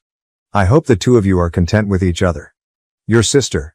I tried to process my emotions by reading the email multiple times. I hadn't heard anything that sincere from my sister in a long time. My wife and I spoke about it for a long time after I showed her. I ultimately made the decision to reply, however succinctly. I told her that I valued her honesty and thanked her for apologizing. I clarified that although I'm not yet ready for a relationship, I'm happy she's seeking support and improving herself. Although I made it apparent that it would take time and be on my terms, I kept the door open for future communication. That's the current situation. I'm repairing my relationship with my parents in a cautious manner. My sister and I are currently in a holding pattern, however we may eventually get back together. Together, my wife and I are stronger than ever as we navigate these turbulent familial waters. I'm not gullible enough to believe that everything has been resolved. We have a long journey ahead of us, filled with challenging discussions and emotional obstacles. However, I feel optimistic about my family ties for the first time in a long time. I want to share this with those of you in similar circumstances. Advocating for oneself can result in positive change, but it can also be difficult. Setting limits, demanding respect, and putting your own health first are all acceptable. Additionally, if sincere attempts are made to resolve the problems, it's acceptable to remain receptive to reconciliation. Once again, I want to thank everyone for their support along this trip. Your words of wisdom and kindness have been priceless. Because of this group, I feel more prepared to face the future, even if I have no idea what it will bring. My parents chose my sister's baby shower over my wedding. Am I the asshole for walking away and cutting ties? I, 35M, never imagined that I would be sharing my innermost thoughts on Reddit, yet here I am, lost, and turning to strangers for online guidance. Please be patient with me while I attempt to sort out the chaos that has become my family life. It's a lengthy and intricate narrative. I was raised in what I always assumed was a standard suburban American middle-class family.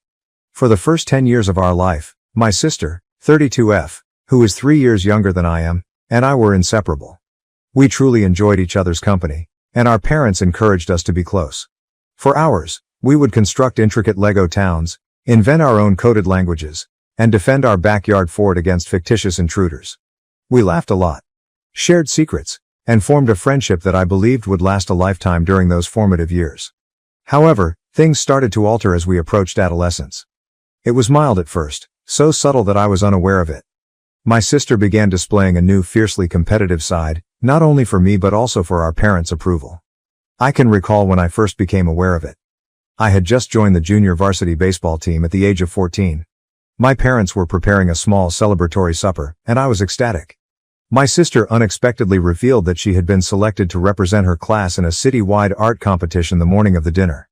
My celebration quickly became a shared occasion, with the majority of the attention being on her rare opportunity. These attacks increased in frequency and sophistication over time. Whenever our dad had a pastime that month, she would suddenly get interested in it. She would be honing her swing every day if he started playing golf. My sister became an avid reader and was always eager to discuss the newest book when Mom started a book club. I attempted to dismiss it as typical sibling rivalry, but it was more than that. She would force our parents to make a decision by scheduling significant occasions on the same days as my activities. For example, Mom thoughtfully planned a family movie night for my high school graduation celebration. Or she arranged a charity bake sale on the day of my state championship baseball game. This behavior was not entirely unknown to our parents. She always had an excuse ready when they called her out on it. I didn't realize, or it just worked out that way, she would explain with a completely innocent look. With one parent attending each function, they would typically wind up splitting their attention. When they had to make these decisions, I could see the remorse in their eyes, but it didn't alter the reality that they were being controlled. The competition continued as we grew older. It simply changed. My sister seemed to spend her entire life conforming to our parents' expectations, while I followed my passion for technology and developed a career in the field. Despite being accepted to her desired school, she decided to attend the college they recommended. She gave up her personal hobbies to pursue the career they were always discussing. Instead of dating the creative types she used to be attracted to, she even dated the kinds of men they liked. Please understand that I adore my parents. Even when I took a different route than they had in mind, they have always been there for me. They celebrated my promotions, assisted me in moving into my first apartment, and were always ready to offer guidance. But when it came to my sister, there was always this undercurrent of approbation.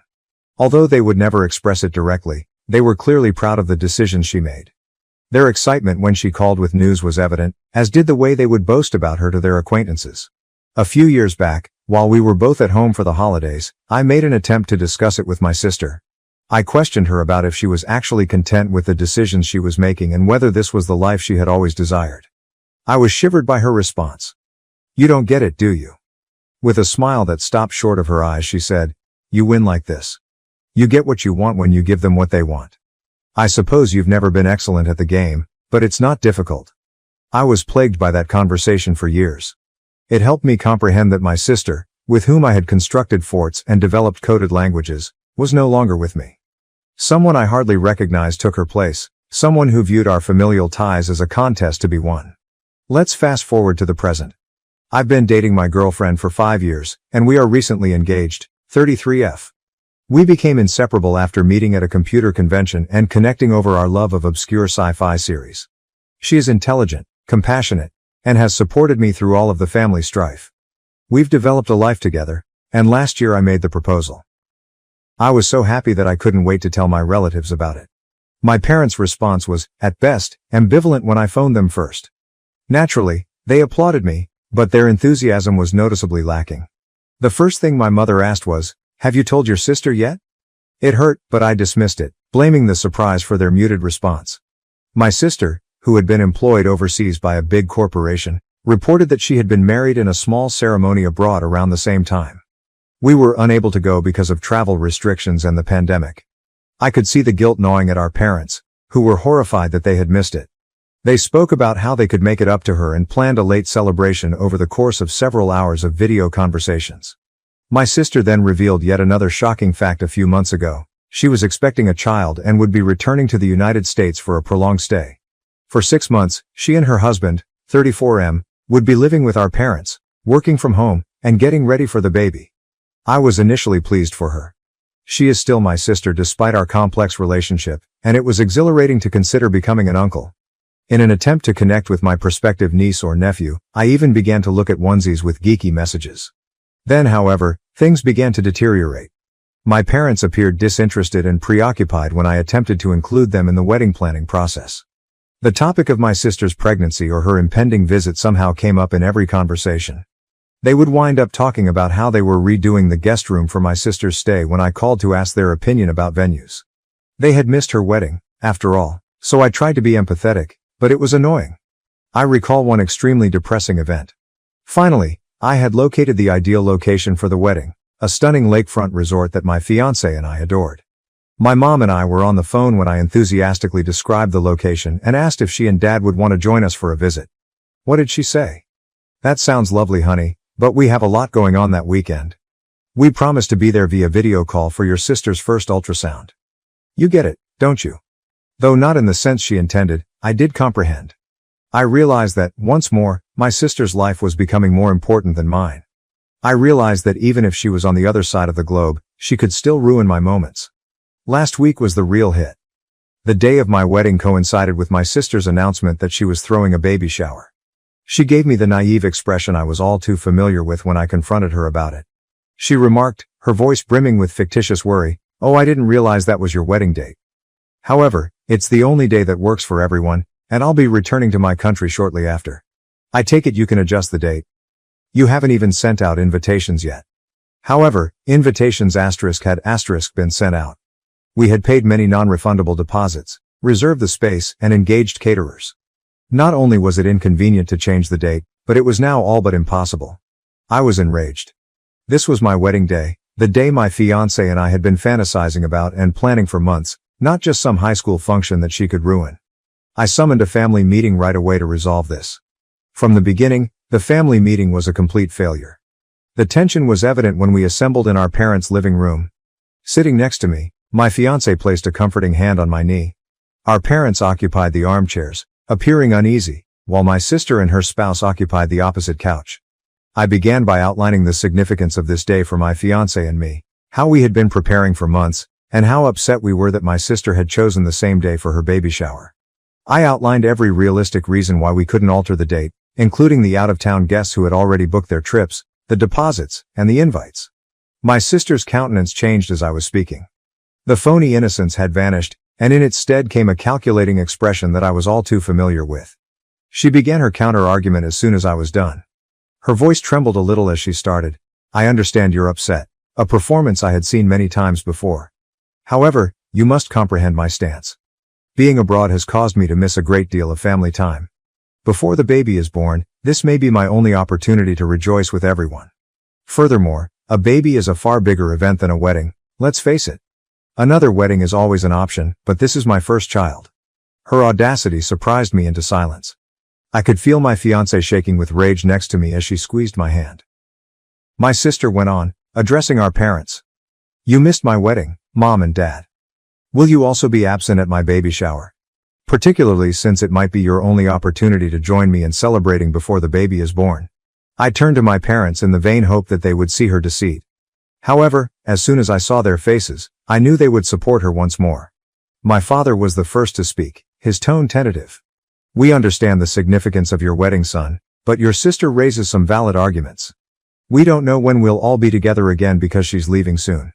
Are you unable to reschedule? Or perhaps we could arrive a little later for your wedding." What I was hearing was unbelievable. My own parents were requesting that I either reschedule my wedding or come to terms with the fact that they would be late for one of the most significant occasions in my life. It was impossible to describe the anger and hurt I was experiencing at the time. "We're not trying to choose sides, honey," my mother interjected in a pleading tone. "Both of you are equally loved by us. However, this also pertains to your niece or nephew. Do you not want us to be present when the baby is born?" The final straw was that. Anger, hurt, and fury that had been bottled up for years finally burst out. "Equally?" My voice trembled as I spoke. "You love us just as much? Isn't that a joke? You've never treated us fairly before. When did you ever prioritize my needs and feelings?" With trembling hands I got up. "That's it then. You continue to choose her despite everything that has happened over the years. All right, make your decision. But be aware that you won't be involved in my life after my wedding if you don't go. I'm finished. I'm done vying for your affection and attention. I've had enough of being the son you only consider while she's not there." There was silence in the room. A look of horror replaced my sister's smug smirk. As though they couldn't believe I was challenging them, my parents sat there with their mouths open. "I'm getting married in 2 months," I added, sounding more composed. "Until then, you must choose between supporting your son on the most significant day of his life and going to another event that your daughter has planned to control you. Make an informed choice because it will impact our connection for the rest of our life." I ignored their calls and stormed out after that. My fiancée trailed behind, her expression a mixture of pride and surprise. She hugged me while I sobbed when we got home. All those years of feeling inferior and seeing my sister take advantage of our parents came tumbling down. A week later, I'm still steadfast in my choice. I've made it plain to my parents that their decision will have long-term repercussions and my wedding is in 2 months. They have been phoning and texting me, alternating between begging and guilt-tripping, but I refuse to back down. Although she believes I should keep the possibility of reunion open, my fiancé supports me. While some people believe I'm exaggerating, others believe it's time for me to advocate for myself. My need for self-respect and my affection for my family are at odds. Am I the jerk for giving my parents this ultimatum, Reddit? Is this the proper thing to do or am I overreacting? From here, how do I proceed? I feel as though I'm at a crossroads and that I will lose something important whichever route I go. However, I also feel like I'm defending myself and my future family for the first time in a long time. Any guidance or viewpoint would be much valued. Update 1. After a hectic few weeks since my previous article, I thought I should give you all an update. I want to start by saying thank you to everyone who left a comment on my initial post. Throughout this trying period, your guidance and support have been priceless. What has transpired since then is as follows. Last Saturday, my fiancé and I tied the knot. In the company of friends who have become our chosen family, it was a lovely ceremony full of love. However, if I claimed it was flawless, I would be lying. What should have been the best day of my life was clouded by the absence of my sister and dad. My parents persisted in their emotional manipulation and guilt-tripping tactics in the weeks before the wedding. They texted, left voicemails, and even unexpectedly showed up at our flat. They consistently sent the same message. How could you harm the family in this way? Why are you acting so self-centeredly? Do you not realize how much your sister is suffering as a result of this? It was difficult, but I held my ground. There were times when I nearly gave in because I couldn't handle the thought of maybe losing my family forever. Despite everything, my fiancée, who is now my wife, was my pillar of support. She reminded me of the purpose of our actions and the significance of defending our future and ourselves. My mother sent me one last message the day before the wedding. Asterisk. We love you, son, but we are unable to support this decision, it said. We'll be at the baby shower for your sister. We're hoping you'll understand and pardon us one day. I would like to state that I was ready for this result and that I accepted it. However, the reality struck me like a ton of bricks. In our hotel room, I sobbed as a wave of hurt, rage, and intense, excruciating despair passed over me. As I sobbed, my wife comforted me by telling me that we were now beginning our own family. One based on love and respect for one another. The actual wedding was stunning. Where my family should have been, our friends filled the void and rallied around us. I was moved to tears when my closest friend's father even offered to walk me down the aisle. I knew I had made the right decision when I looked into my wife's eyes and spoke my vows. I picked this family because I earned their affection. We are currently in Bali for our honeymoon. With its immaculate beaches and verdant surroundings, this place is a heaven. I would be dishonest if I claimed that the family conflict wasn't interfering with our trip, even though it should be the most restful period of our lives. My sister sent me a long text message yesterday when we were relaxing by the pool. For the remainder of our honeymoon, I was inclined to ignore it and keep acting as though my family didn't exist. However, my curiosity overcame me. Something else was the message. Here's the main idea. Asterisk. I hope you're content right now. Mom and Dad are inconsolable. They were so sad about missing your wedding that they hardly enjoyed my baby shower. What made you so self-centered? Everything has been damaged by you. Simply because you couldn't stand not being the center of attention for once, you've ripped this family apart. Although I've always known you were envious of me, I never imagined you would go to such lengths. When the baby is born, don't bother to come see it. You are not my uncle. I read the message 3 times, twice, and once. I had a range of emotions every time, including rage at her foolishness, hurt at her harsh remarks, and a perverse sense of triumph that she had finally abandoned her naive behavior and revealed her true nature. When my wife saw how upset I was, she inquired as to what was wrong. She reacted with a mixture of disbelief and rage when I showed her the note. She wanted to answer, to finally put my sister in her place. However, I changed my mind. I chose to ban my sister's number instead. Even though it was a modest gesture, it felt like I was getting back some of my mental tranquility. My relationship with my family has been reevaluated as a result of this entire circumstance. I've spent years attempting to gain their acceptance and to be seen as equal to my sister. However, I'm beginning to realize how poisonous that dynamic was. The rules were rigged from the beginning, so I would never win that game. It hurts, don't get me wrong. A part of me still adores my parents and longs for the close-knit family dynamic. Though I'm sorry that I might never meet them, I can't help but think about my future niece or nephew. However, I know I've made the proper decision when I think back on all the years of manipulation and constantly feeling inferior.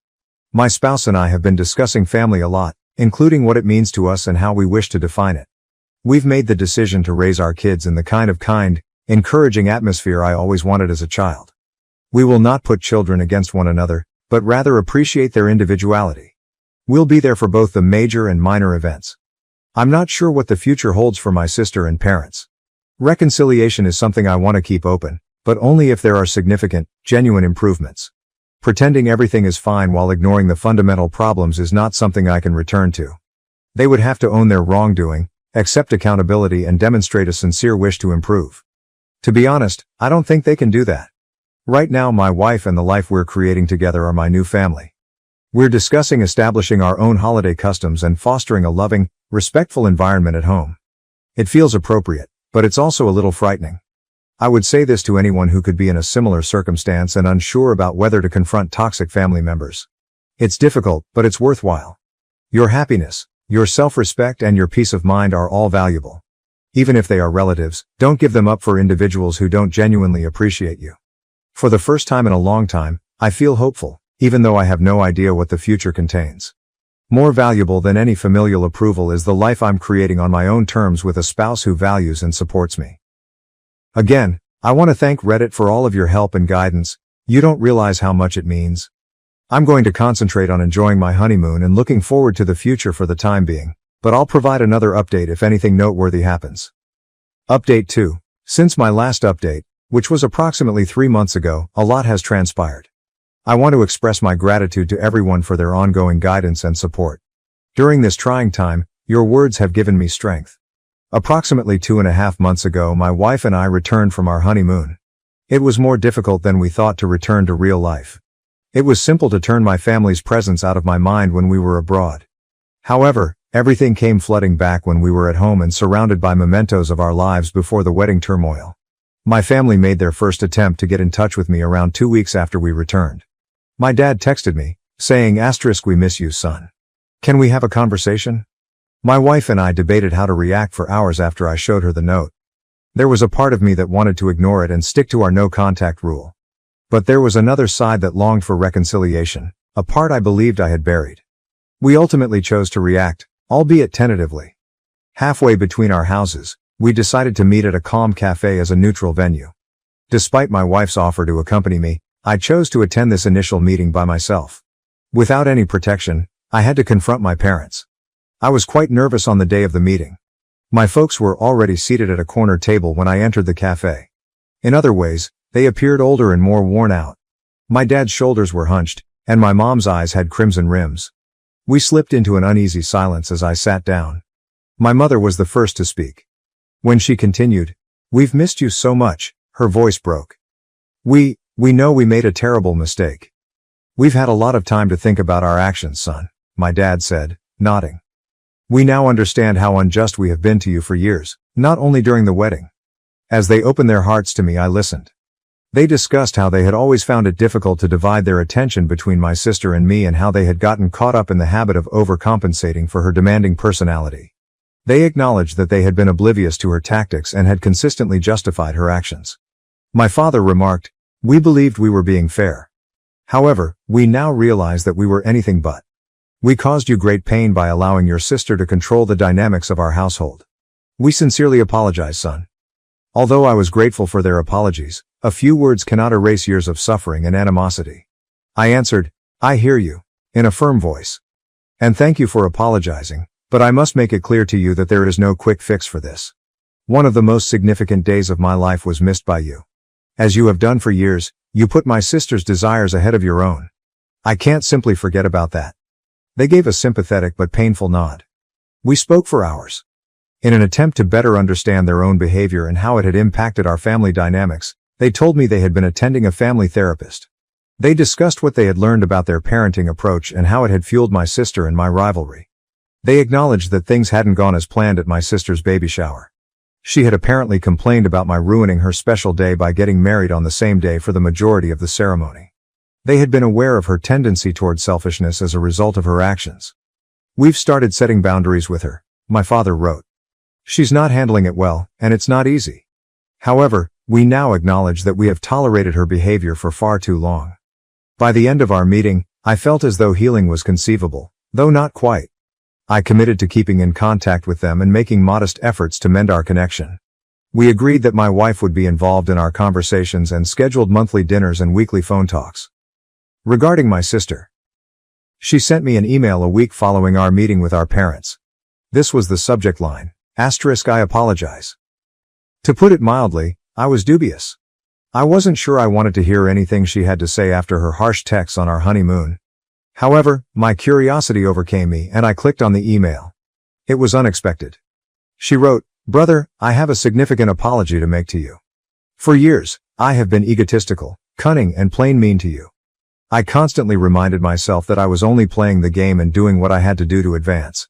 However, I now realize that I was simply acting like a bad sister and a horrible person overall. To be honest, I've always envied you. You've always exuded confidence and competence. While I molded myself into what I believed our parents wanted, you followed your passions and created the life you enjoy. I was angry with you because you were free to be who you were and yet be appreciated. I am aware that this does not justify my actions.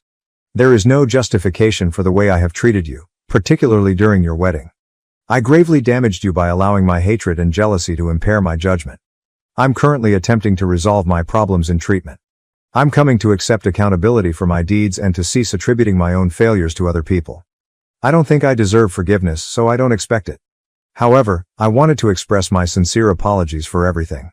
I hope that one day we will be able to resume our relationship, this time one that is based on respect for one another and true love. Best wishes on your nuptials. I hope the two of you are content with each other. Your sister." I tried to process my emotions by reading the email multiple times. I hadn't heard anything that sincere from my sister in a long time. My wife and I spoke about it for a long time after I showed her. I ultimately made the decision to reply, however succinctly. I told her that I valued her honesty and thanked her for apologizing. I clarified that although I'm not yet ready for a relationship, I'm happy she's seeking support and improving herself. Although I made it apparent that it would take time and be on my terms, I kept the door open for future communication. That's the current situation. I'm repairing my relationship with my parents in a cautious manner. My sister and I are currently in a holding pattern, however we may eventually get back together. Together, my wife and I are stronger than ever as we navigate these turbulent familial waters. I'm not gullible enough to believe that everything has been resolved. We have a long journey ahead of us, filled with challenging discussions and emotional obstacles. However, I feel optimistic about my family ties for the first time in a long time. I want to share this with those of you in similar circumstances. Advocating for oneself can result in positive change, but it can also be difficult. Setting limits, demanding respect, and putting your own health first are all acceptable. Additionally, if sincere attempts are made to resolve the problems, it's acceptable to remain receptive to reconciliation. Once again, I want to thank everyone for their support along this trip. Your words of wisdom and kindness have been priceless. Because of this group, I feel more prepared to face the future, even if I have no idea what it will bring. I was sidelined by my family's favoritism toward my adopted sister until her shocking true identity was revealed at my birthday party. Family trouble has plagued me, 35F, for as long as I can remember, but recent events have now gotten to the breaking point. I feel like I'm drowning in hurt, uncertainty and hatred right now, so I'm hoping anyone who has experienced a similar circumstance may offer some guidance or insight. To put things in perspective, my adopted sister, 34F, is just 1 year younger than myself. She was adopted by our parents when she was a newborn, and I have spent my entire childhood with her. That would seem to bring us together, like a couple, but the truth is far from that romantic notion. It was evident from my very first recollections that our parents gave preference to my sister. They lavished her with attention, gave her everything she desired, and appeared to listen intently to everything she said. When I proudly showed my mother a sketch I had done when I was 5 years old, she dismissed me since my sister was reciting the alphabet for the 100th time. Although it might not seem like much, it was a sign of a pattern that would shape our family's dynamics for many years to come. The distance between us just got wider as we got older. My sister had trouble reading in elementary school, and our parents worked with her for hours every night. Even though I did exceptionally well in school, I seldom ever got more than a passing good job on my report cards. My sister had a dance recital in middle school, so my parents were not there at the award ceremony when I won the scientific fair. That was always the case. Her wants, accomplishments, and hardships all came before mine. I don't want to imply that I was abused or neglected in the conventional sense. Our fundamental necessities were always satisfied, including having a roof over our heads and food on the table. However, the emotional neglect was genuine and extremely distressing. Early on, I discovered that being flawless, achieving, excelling, was the only way to garner any attention in our home. So I did just that. With an almost obsessive zeal, I immersed myself into my studies. In high school, I was cooped up in my room preparing for AP exams and filling out my college applications while my sister was out at parties and hanging out with friends. It was worthwhile. I received a half scholarship to a prestigious university. This will finally make my parents proud, I thought. However, instead of applauding my accomplishment on the day I departed for college, they fussed more about how my sister would handle my absence. College was enlightening. I was evaluated entirely on my own merits, not in relation to my sister, for the first time in my life. I made true friends who appreciated me for who I was, and I flourished both socially and academically. I obtained a position at a prominent company after graduating with honors. With unwavering resolve, I ascended the corporate ladder during the ensuing 10 years. My inner voice, which still yearned for my parents' praise, propelled me to every advancement and accomplishment. I'm pleased of what I've accomplished and currently work for a Fortune 500 firm in a senior management role. However, that pride is constantly laced with resentment because my family never seems to be satisfied with whatever I achieve. In contrast, my sister has never truly settled into a profession and has alternated between jobs. She still resides with our parents, who provide her with both emotional and financial support. My parents may have been pleased by my accomplishment, but it appears that it has just strengthened their partiality for my sister. They constantly offer justifications for her lack of focus, such as, she's just trying to find her passion. Or not everyone needs to climb the corporate ladder to be happy. At the same time, if my achievements are recognized at all, they are frequently greeted with a lackluster congrat. Our family relationships have been damaged in every way because of this dynamic. Family get-togethers are a minefield of barely veiled bitterness and passive-aggressive remarks. I've made an effort to discuss my feelings with my parents, but they consistently brush them off as envious or too sensitive. As for my sister, she seems to take great pride in her preferred position and frequently makes disparaging comments about me being married to my job or too busy for family. I've been in therapy for years in an attempt to resolve these problems, boost my self-esteem, and establish sound boundaries. But every encounter with my family seems to set me back, regardless of how much progress I made. I've thought of severing all connections, but it would be devastating to lose my family, dysfunctional as they are. This leads me to last week's events, which have caused me to reevaluate every aspect of my relationships with my family. As is customary, our parents threw my sister a lavish birthday celebration. Friends, extended family, and even some of her former classmates were invited. With catered food, an open bar, and even a live band, the house was decorated as though it were a wedding ceremony. As a comparison, last month's birthday was celebrated with a little dinner for the four of us, during which the most of the discussion focused on my sister's most recent business venture, a pet-related social media app that she believes will be the next big thing.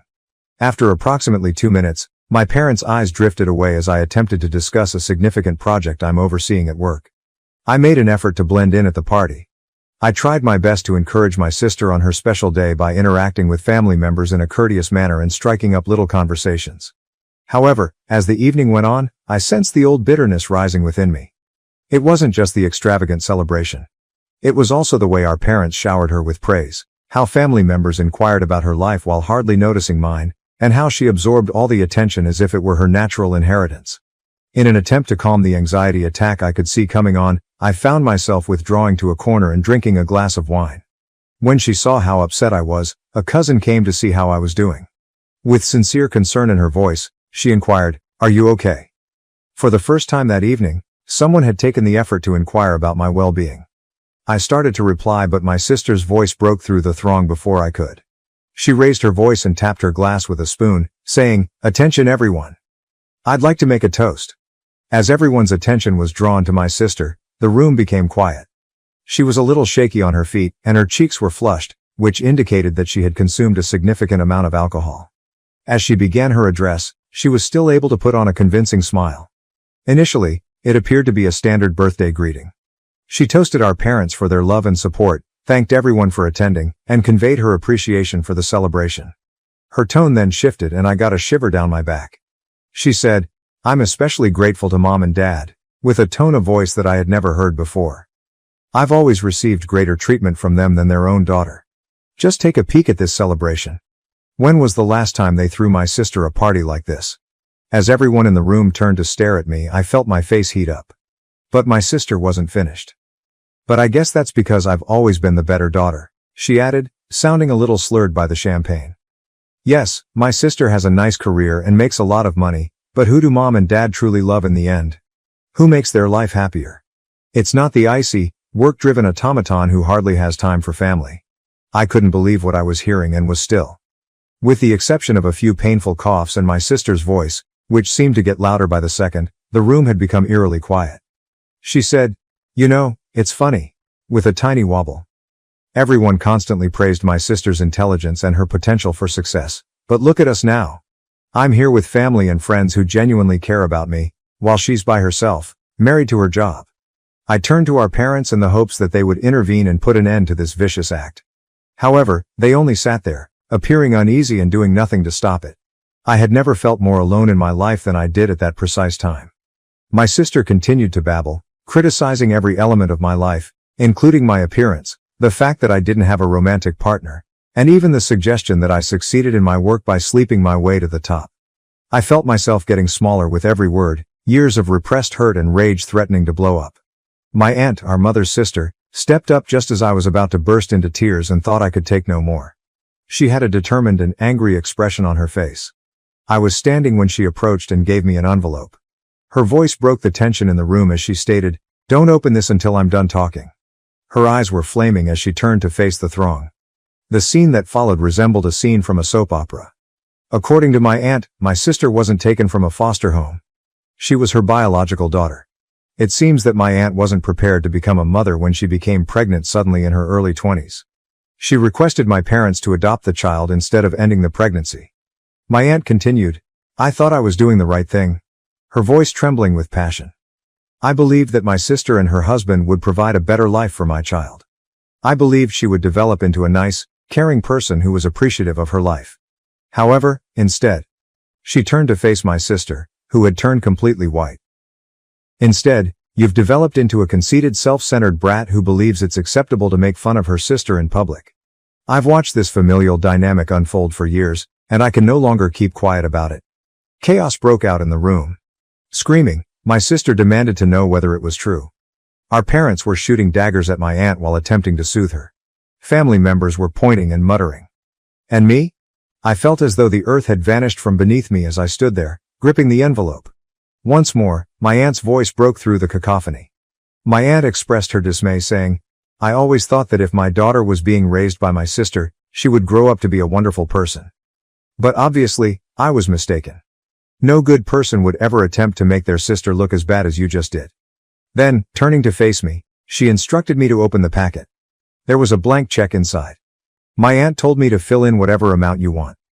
I had planned to give this to her as a birthday gift, but after seeing how she's turned out, I have no interest in rewarding that behavior. My aunt then left, leaving a startled quiet behind her. It was short-lived. In an attempt to take the check out of my hands, my sister lunged at me. She was so hysterical that our parents had to physically restrain her as she shouted and sobbed. It was more than I could handle. I fled to my room, shut the door, and sobbed. Years of suppressing my hurt and bitterness and feeling inferior came rushing out. I ignored the banging on my door and the muted arguments coming from downstairs while I sobbed for hours. A week has passed, and I'm still unsure about what to do. With the exception of needs, I have not left my room. Despite our parents' attempts to speak with me, I find it difficult to confront them. My sister has alternated between begging for forgiveness, and the check of course, and sending me angry messages. There's a part of me that wants to cash that check, go and never return. I've tried all my life to win the love and acceptance of people who don't seem to be able to give it to me. Perhaps I should give up trying. Perhaps it's time for me to prioritize myself. However, I also have a fear of losing my family. Despite their dysfunction, they are the only family I have ever known. It's terrifying to consider living without them, going on vacation by yourself, and having no one to call in case of an emergency. In addition, I'm experiencing a lot of mixed feelings regarding my sister. On the one hand, I'm upset with her for her actions during the party and for years of subtly insulting people. However, I can't help but feel a little sorry for them. It must be really upsetting to learn that you're adopted, especially in such a humiliating and public manner. Does that justify her actions? Not at all. However, it makes matters more difficult. Regarding my parents, I find it hard to comprehend how they could have watched while my sister sobbed at me. Were they simply taken aback? Or does their lack of response reveal their true feelings for me? Years of emotional neglect and favoritism, how can I even start? I feel as though I'm at a fork in the road and am unsure of which way to go. Should I make an effort to repair these damaged relationships? Can something wholesome be constructed from such a poisonous base? Or do I go on and attempt to start over, one in which I'm not always looking for unfulfilled approval? Reddit, I'm lost. I've tried my entire life to gain the love and acceptance of my family, only to be rejected and humiliated in the process. From here, how do I proceed? Should I accept that certain families cannot be repaired, or is there any chance for reconciliation? Any insight or counsel would be greatly valued. I feel as though I'm drowning in hurt and confusion, and I'm no longer sure which way is up. First update. 2 days have passed since the terrible birthday celebration, and I'm still getting over it all. My aunt came to visit me this morning. As she continued to discuss the adoption, she appeared worn out. When she became pregnant, she was young and afraid. It seemed like the ideal option for my parents, who had been trying for another child.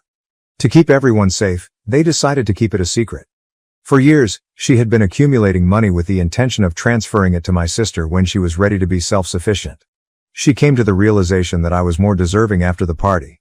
She gave me an empty check. I felt both guilty for stealing something intended for my sister and justified that someone recognized the unfair treatment. Despite my attempts to decline, my aunt persisted, claiming it was back pay for emotional labor. That evening, I decided something. I checked into a hotel across town, packed my luggage, and left my folks a note. I needed time to reflect. I ignored the calls and messages from my relatives throughout the course of the following several days. I performed some introspection, talked to my therapist, and sought advice from a financial advisor regarding the check. I sent my folks an email 5 days later. I assured them I needed time but was secure. I laid up my requirements for mending our relationship. They had to admit to the years of partiality. All of us go to family therapy. My sister apologizes in public. They start treating us equally and cease condoning her actions. They instantly responded that they were relieved and asked me to come home so we could discuss. We decided to get together at a cafe close to my hotel. It was a stressful encounter. My parents agreed to treatment and pledged to improve our ties, as if they were sorry. They expressed reluctance to publicly apologize for my sister's adoption, claiming it was traumatic. I refused to back down and insisted that she issue a public apology for her actions. With an uneasy truce we departed. Everything but the public apology was approved by my parents, who indicated they would talk to my sister about it. Over the following few days, the negotiations went on. At first, my sister sent irate messages and refused to apologize. But as I persisted, her tone started to shift. She apologized via text, saying she was unhappy and intoxicated at the party. I retorted that the apology should not only be for the party event but also for years of nasty behavior. More irate texts followed, and then there was stillness. My parents attempted to mediate the situation by offering solutions like a written statement or an apology limited to the family. I was conflicted as this went on.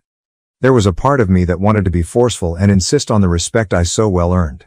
Another part wondered if fighting was worth it because it was so exhausting. I was reminded by my therapist that putting my health first is not selfish. Setting boundaries, she stated, is necessary for healthy relationships. I've made the decision to offer my family one final opportunity to comply with my demands. I'll use my aunt's check to start over somewhere else, away from family strife and past hurts, if they are unable to. I'm feeling both nervous and optimistic as I get ready to give this order.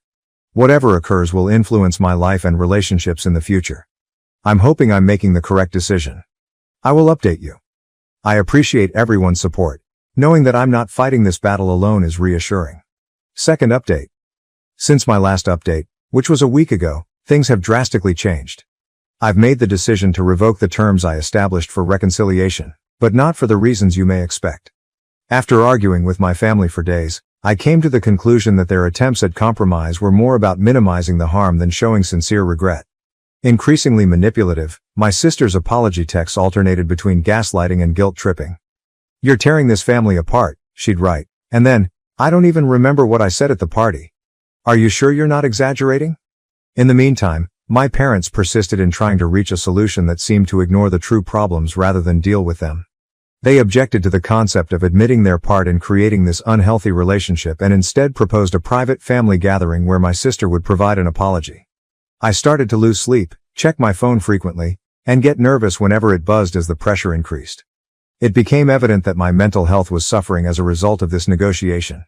At that point, I decided to remove my conditions, not because I believe they are irrational, but rather because I now understand that meaningful change cannot be coerced or negotiated. My family just isn't there yet, and it must originate internally. I wrote my parents a quick email. "I'm rescinding my previous conditions. I need space and time to heal. Please respect my wishes and don't contact me for a while." They reacted with astounding speed. The volume of calls, texts, and voicemails on my phone surged. I had to ask security to take them out of my office once they arrived. They also reached out to a few of my pals in an attempt to persuade me to return home. "We love you, please come home. How can you do this to us? And your sister is devastated. She's not eating," were among the desperate, angry, and manipulative texts they sent. Emotional warfare has been going on nonstop. Sometimes the guilt is unbearable. Sometimes I question whether I'm exaggerating or whether I should just go home and try to forget everything. However, I also recall the years I spent feeling invisible, having my accomplishments disregarded, and seeing my sister consistently given preference. To assist me deal with the stress, I've started going to my therapist twice a week. By borrowing my family's phone numbers and configuring email filters, she has been assisting me in establishing boundaries. Although it seems drastic, it's essential for my mental health at the moment. My workplace has turned into a haven for me. To avoid returning to my empty flat, I've poured myself into tasks and stayed late at work. Some of my coworkers have expressed concern after noticing the difference in me. Even if I can't adequately describe the circumstances, I appreciate their support. I still haven't paid my aunt's check though. As a continual reminder of the decision I must make, it rests in my desk drawer. To show that I don't need their money or approval, I feel like tearing it up. Some view it as a lifeline, an opportunity to start over somewhere new. I've begun looking at employment prospects in other cities and even other nations. It is both exciting and frightening to consider a whole transformation. Was it truly possible for me to start afresh and leave everything behind? I'm taking things day by day for the time being. I'm getting better at accepting the unease that comes with uncertainty and having faith that I'll know what to do when the time comes. Certain days are more difficult than others. Sometimes I miss my family so terribly that it hurts my body. However, there are also unexpectedly peaceful moments when I notice that my breathing is easier than it has been in years. I am aware that this voyage is far from finished. There will be more emotional obstacles to conquer and more challenging choices to make. But I'm prioritizing myself for the first time in my life. It feels right, but it's also unpleasant and uncomfortable. I appreciate all of your ongoing help and guidance. Having this place to process and share is more important than you may realize. When I have more to report, I'll provide another update. I'm concentrating on getting better and finding my identity outside of my family's shadow in the interim. Third update. 3 weeks have passed since my last report, and things have significantly worsened. When my sister unexpectedly showed up at the door last Saturday when we were visiting my aunt, we were taken aback. She stormed in, obviously drunk and furious, yelling, "You've ruined everything. You are attempting to take my life after stealing my mother." The stench of alcohol was overpowering, and her eyes were crazy. My aunt and I had to hold her back as she lunged at me. Allegations were made by my sister, who said I had always been envious and had turned everyone against her. Even after everything that had transpired, the hatred in her voice was startling. I was shocked by my aunt's response. Her normally composed manner had vanished. "You need to leave now," she said forcefully, her face hardening as she dragged my sister out of the house. My sister resumed her tirade outside, attracting neighbors' attention. "My mother is not you," I heard her shout at my aunt. "I was exposed to you. You can no longer act as though you care." A few of the neighbors threatened to contact law enforcement. My sister eventually pulled away in her automobile. My aunt was clearly shaken within. She revealed that she struggled with guilt over the adoption during our hours-long conversation. She had believed that telling the truth would fix things, but she now understood that the harm was much more extensive. "I believed I was acting appropriately," she muttered. "However, I might have just made things messy for everyone. Wide-ranging effects have resulted from the occurrence." Later, my parents called in a rage, accusing me of trying to ruin our family and inciting my aunt against my sister. I tried to explain things to them, but they refused. Members of the extended family have taken sides, causing the family to become severely divided. What started out as a private issue has turned into a full-fledged family conflict. The intensity of it all overwhelms me. I feel guilty even though I know it's not my fault, but I also want to withdraw and start over somewhere else. Because of my sister's condition, my aunt is worried about my safety and has proposed that I remain with her for a bit. I'm thinking about it, but I'm afraid it could make things worse. I'm making an effort to remain somewhat normal throughout this whole ordeal. I try to look after myself, go to work and see my therapist. However, this familial conflict is a continual burden. I wonder if this will have any repercussions. Is it possible for a family to overcome such ingrained animosity and rage? Is it better to give up or is it worth trying? I'm trying to avoid getting pulled back into the pandemonium and am concentrating on my own recovery for the time being. Even though it's difficult, I'm committed to finding a solution, whether or not my family is on board. I appreciate your unwavering support, everyone. You don't realize how much it matters. When I can, I'll provide another update, ideally with more positive news. Update 4. A month has passed since my last update, and I've made some decisions that will change my life. I came to the realization that I needed to take immediate action to safeguard my mental health and create a future for myself following the tumultuous incident with my sister at my aunt's place. I've poured myself fully into my profession, asking my supervisor if I may move to another location to work for our company or take on more responsibility. I was surprised by how supportive she was. I'm currently in the running for a senior management job that would take me across the nation. It's thrilling as well as frightening. Along with the opportunity to oversee a large project, the new position offers a substantial wage increase. To get ready for this change, I've been working 12-hour days, going to every training session I can, and networking frantically. My increased zeal has sparked curiosity among my coworkers, but I've been able to sidestep most inquiries. A few close coworkers are well aware of my predicament and have been tremendously helpful. Regarding the money part, I ultimately decided on my aunt's check. I made the decision to cash it after giving it a lot of thought and spoke with a financial advisor. I was able to reframe it as an investment in my future, one free from toxic family dynamics, with the assistance of my therapist. I've secured an apartment in my prospective city using a portion of the funds. With a view of the city skyline, it's a compact, contemporary space. I've put the remainder into a diversified portfolio. I feel autonomous and financially secure for the first time in my life. The final separation from my family has been the most difficult aspect. All of their phone numbers and email addresses have been blocked by me. I've requested that my aunt not forward any of their texts. I know it's essential for my recovery, but it's been excruciating, like cutting off a piece of myself. Of course, there are periods of uncertainty. I occasionally feel inclined to phone late at night in an attempt to make amends. However, I then recall the years of gaslighting, the ongoing sense of inferiority, and the violent altercation at my aunt's house. It makes me more determined to keep going. I recently began seeing a new therapist who focuses on estrangement and familial trauma. She has been assisting me in overcoming my sadness and guilt. To replace the family-centered customs I've left behind, we're concentrating on establishing a new network of support and developing new ones. Additionally, I've joined a support group for those who are separated from their relatives. It has been both upsetting and consoling to hear their stories. I've learned that I'm not the only one going through this and that you can have a happy life without the family you were born into. Regarding my aunt, we have kept up our friendship while setting clear limits. She doesn't try to act as a mediator and accepts my decision to break off contact with the rest of the family. Although her assistance has been priceless, I'm careful not to rely on her too much. I feel a mixture of exhilaration and apprehension about the future. Though intimidating, the idea of starting over in a new place with a demanding new job and no family safety net is also freeing. I feel for the first time that I am living my life according to my own terms, free from societal norms and familial expectations. I've begun pursuing new interests and pastimes that I never had time for while I was preoccupied with family matters. I've joined a local hiking group, I'm learning how to cook, and I'm even thinking about painting. I've not felt this at peace in years as I pack up my flat and get ready for this new phase. Yes, I am saddened by what I have lost, but I am also hopeful about the future. I'm no longer the neglected kid or the family's scapegoat. I am only me, paving my own way. I want to thank everyone for their support along this journey. You have no idea how much your words of support have meant. My last update will be this one. I should put this chapter behind me and concentrate on writing the next one. Good luck to me. Sister pushes pregnant me down the stairs as a prank. Parents threaten to disinherit me for pressing charges. I ended up in the hospital after my sister shoved me down the stairs during her party, claiming it was a harmless joke. My parents are now threatening to take away my inheritance if I file a complaint. I am 4 months pregnant at the moment, 28F. For the past 2 years, Newton, my spouse and I have been attempting to conceive. To be honest, there were times when we thought we might not make it. The wait seemed to go on forever. Then, somewhat unexpectedly, we learned what I was expecting.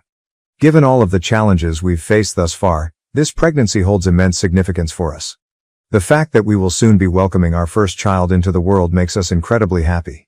Newton and I decided to be extra careful this time because I've had miscarriages in the past. We made the decision to conceal the pregnancy until we were positive that everything was going according to plan in order to protect our emotional health. If for whatever reason, we also lost this pregnancy, we wanted to shield ourselves from the extra pain of having to grieve in public. My younger sister Elle, and my parents were unaware of my pregnancy until last week. At times, it seemed weird to keep them in the dark, but I also needed the time to think things through. From significant life events to minor triumphs, my family has always been the kind to celebrate everything. To be honest, I adore that quality about them. We've created a ton of wonderful memories together throughout the years, and it adds a special touch to every occasion. But when it comes to going to family gatherings, I've been a little aloof for the last 4 months. Given how emotionally taxing the pregnancy was, I simply needed more time for me. However, my younger sister Elle was ecstatic when she received a promotion at work last week. Last year, Elle's ideal wedding was meant to take place, but at the last minute, everything went wrong. Her ex cheated on her with one of his co-workers at his bachelor party the night before the wedding. The groom didn't even have the grace to show up and speak to Elle on the day of the wedding.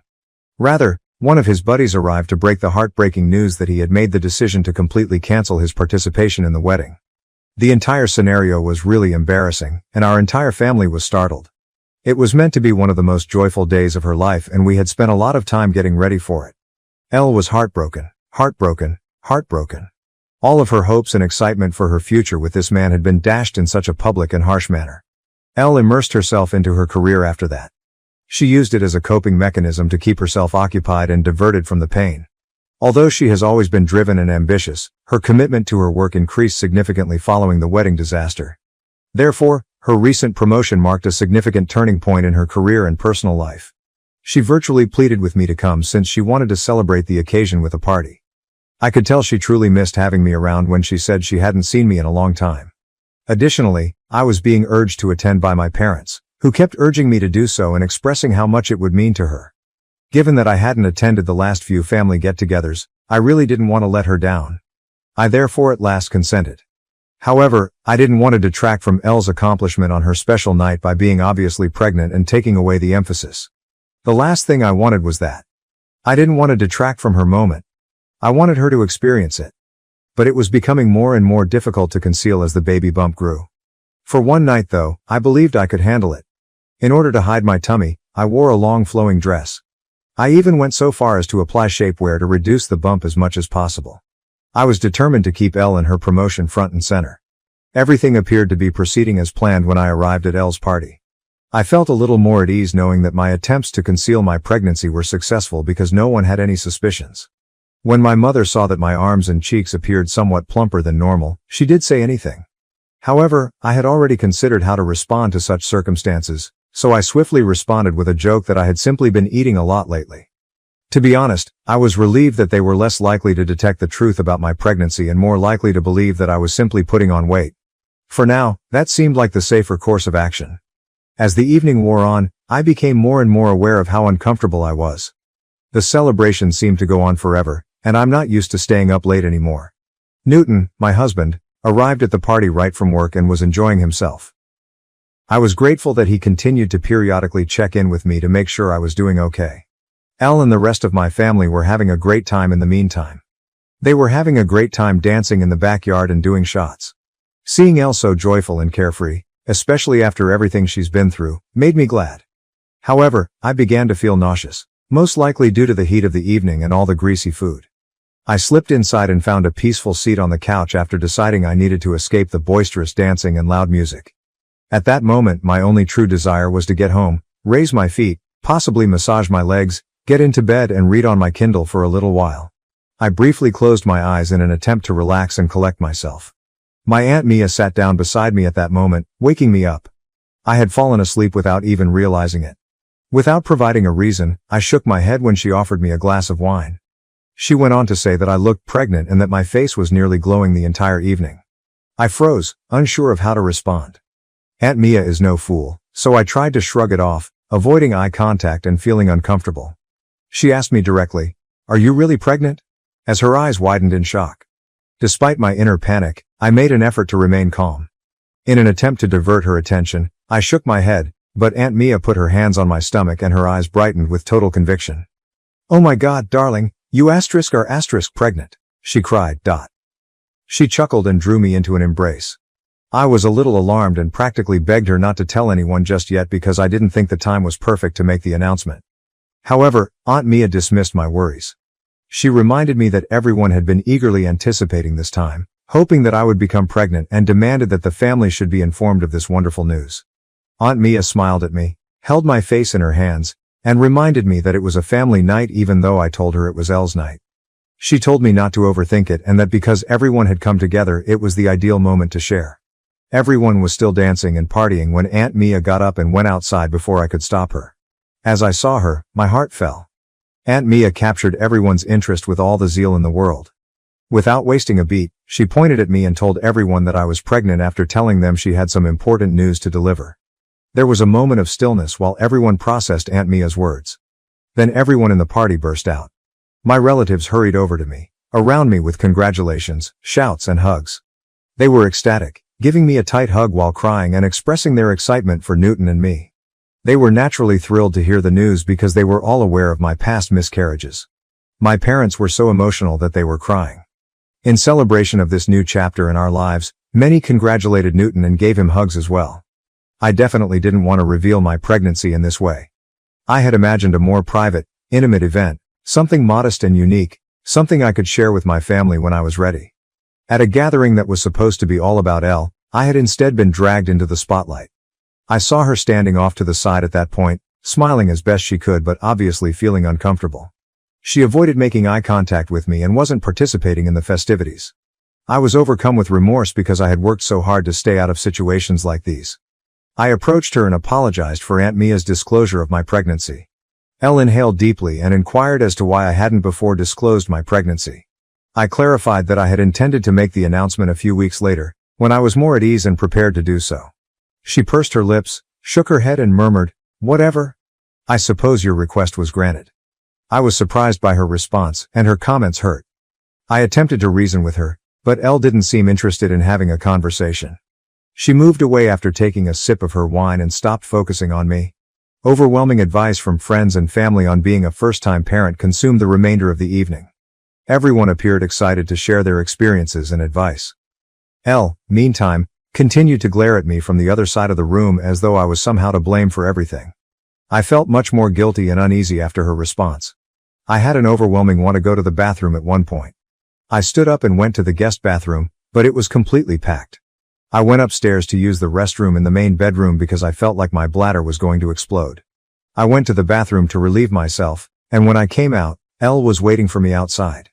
She appeared inebriated. Sensing the awkwardness between us, I tried to apologize again with an awkward smile. Elle didn't appear to get any softer. Rather, she simply rolled her eyes and inquired, "Are you truly expecting?" There was a hint of suspicion in her voice, and her tone was almost contemptuous. "Of course I am," I said, looking at her while reflexively touching my tummy. Why would I tell a falsehood?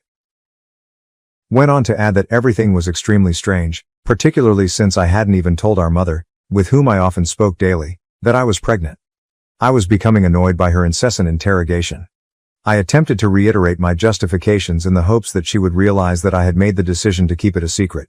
I was shocked by Elle's insensitivity when she said, in a callous tone that pierced my heart, "Maybe this pregnancy will also end in miscarriage, just like your previous ones." How could she have said such a disgusting thing about my child? I screamed at her, my voice shaking with fury and hurt. "How dare you say such a thing? Even though I've apologized multiple times tonight, your remarks were inappropriate." My voice reverberated in exasperation. Elle retorted that she was upset that I had taken away her attention, particularly considering everything that had happened to her the previous year. I made an effort to remind her that I had supported her through her sadness, staying at her house for several nights and assisting her in getting over her groom's abandonment. I assured her that I would never purposefully overshadow her and that she should blame Aunt Mia for outing me without my permission if she was upset about the outcome. But Elle kept pointing the finger at me. I felt it would be better to leave and head back downstairs because I was so exhausted and tired of the debate. In the hopes that Elle would settle down and we could talk about it later, I needed some time and space to think things through. Elle, who was right behind me, kept calling me a selfish person and stating that I should have just given her a night alone. I chose to ignore her, but just as I was about to head downstairs, I felt a strong shove from behind. As I slipped and struggled to regain my footing, my eyes widened in shock. In an attempt to save myself from falling, I was able to grab the railing, but my knees gave way under the combined force of my own weight and speed.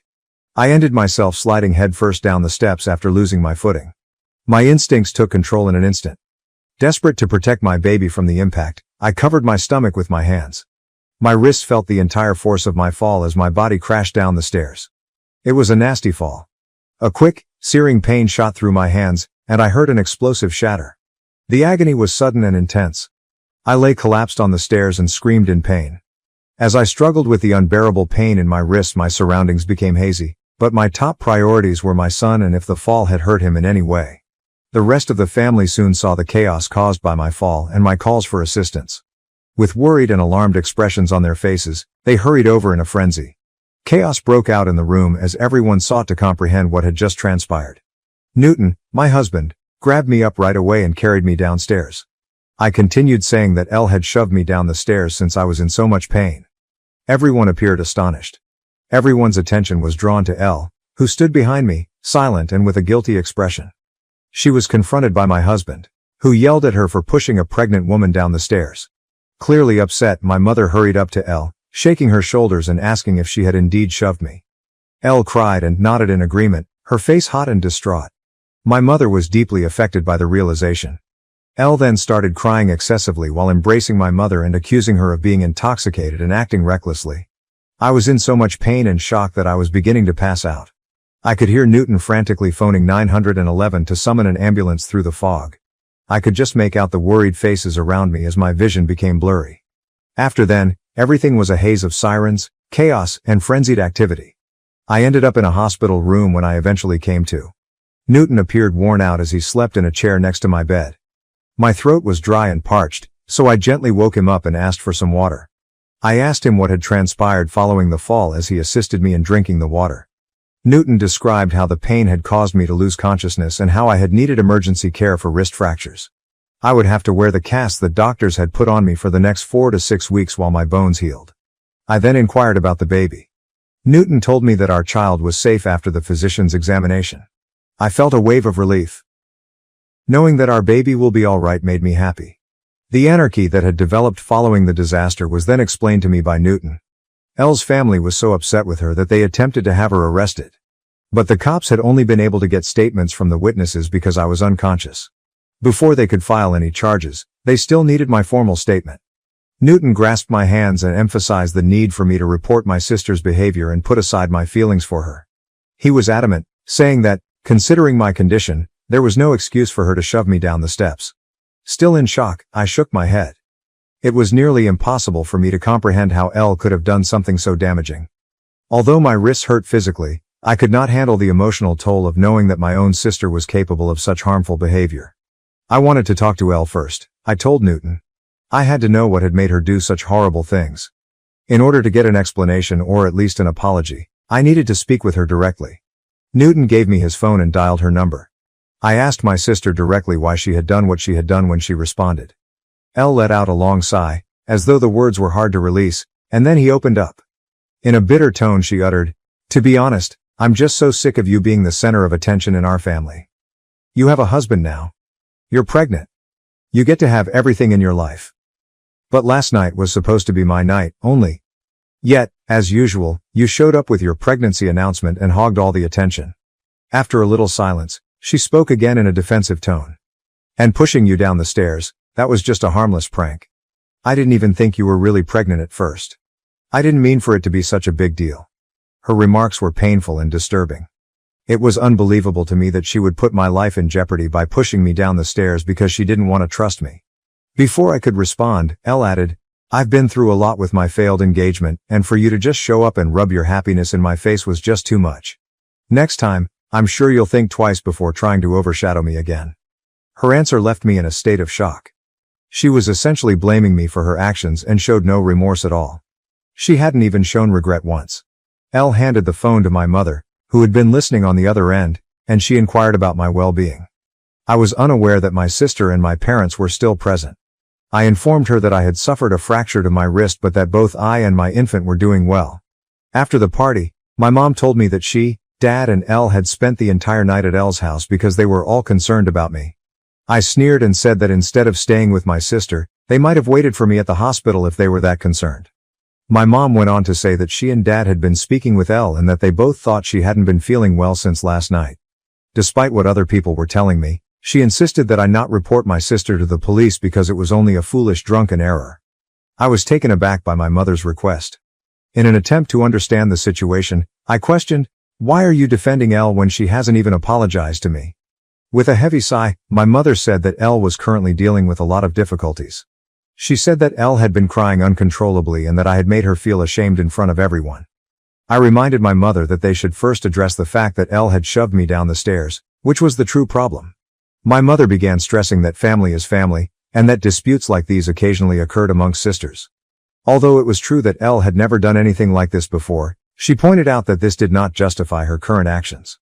My mother said that it wasn't worth filing a lawsuit for a broken wrist and pledged to work with Dad to ensure that this doesn't happen again. My annoyance peaked. I adamantly said that I had been unsure of what to do before I phoned her. But I had already made up my mind after speaking with Elle. A lesson had to be given to her. My mother, who was becoming more and more agitated, pleaded with me to think again before bringing charges against Elle, warning that doing so may ruin his career. I informed her that right now, I couldn't give a damn about it. My mother made a last-ditch effort to persuade me to bring charges against Elle by threatening to disinherit me if I did. She contended that it would impact Elle for the rest of her life and create a lasting record. I was stunned by her threat, but I refused to back down. I proceeded to pursue a complaint against my sister after the phone call. She hadn't expressed regret for what she had done, but I was torn about perhaps ruining her life.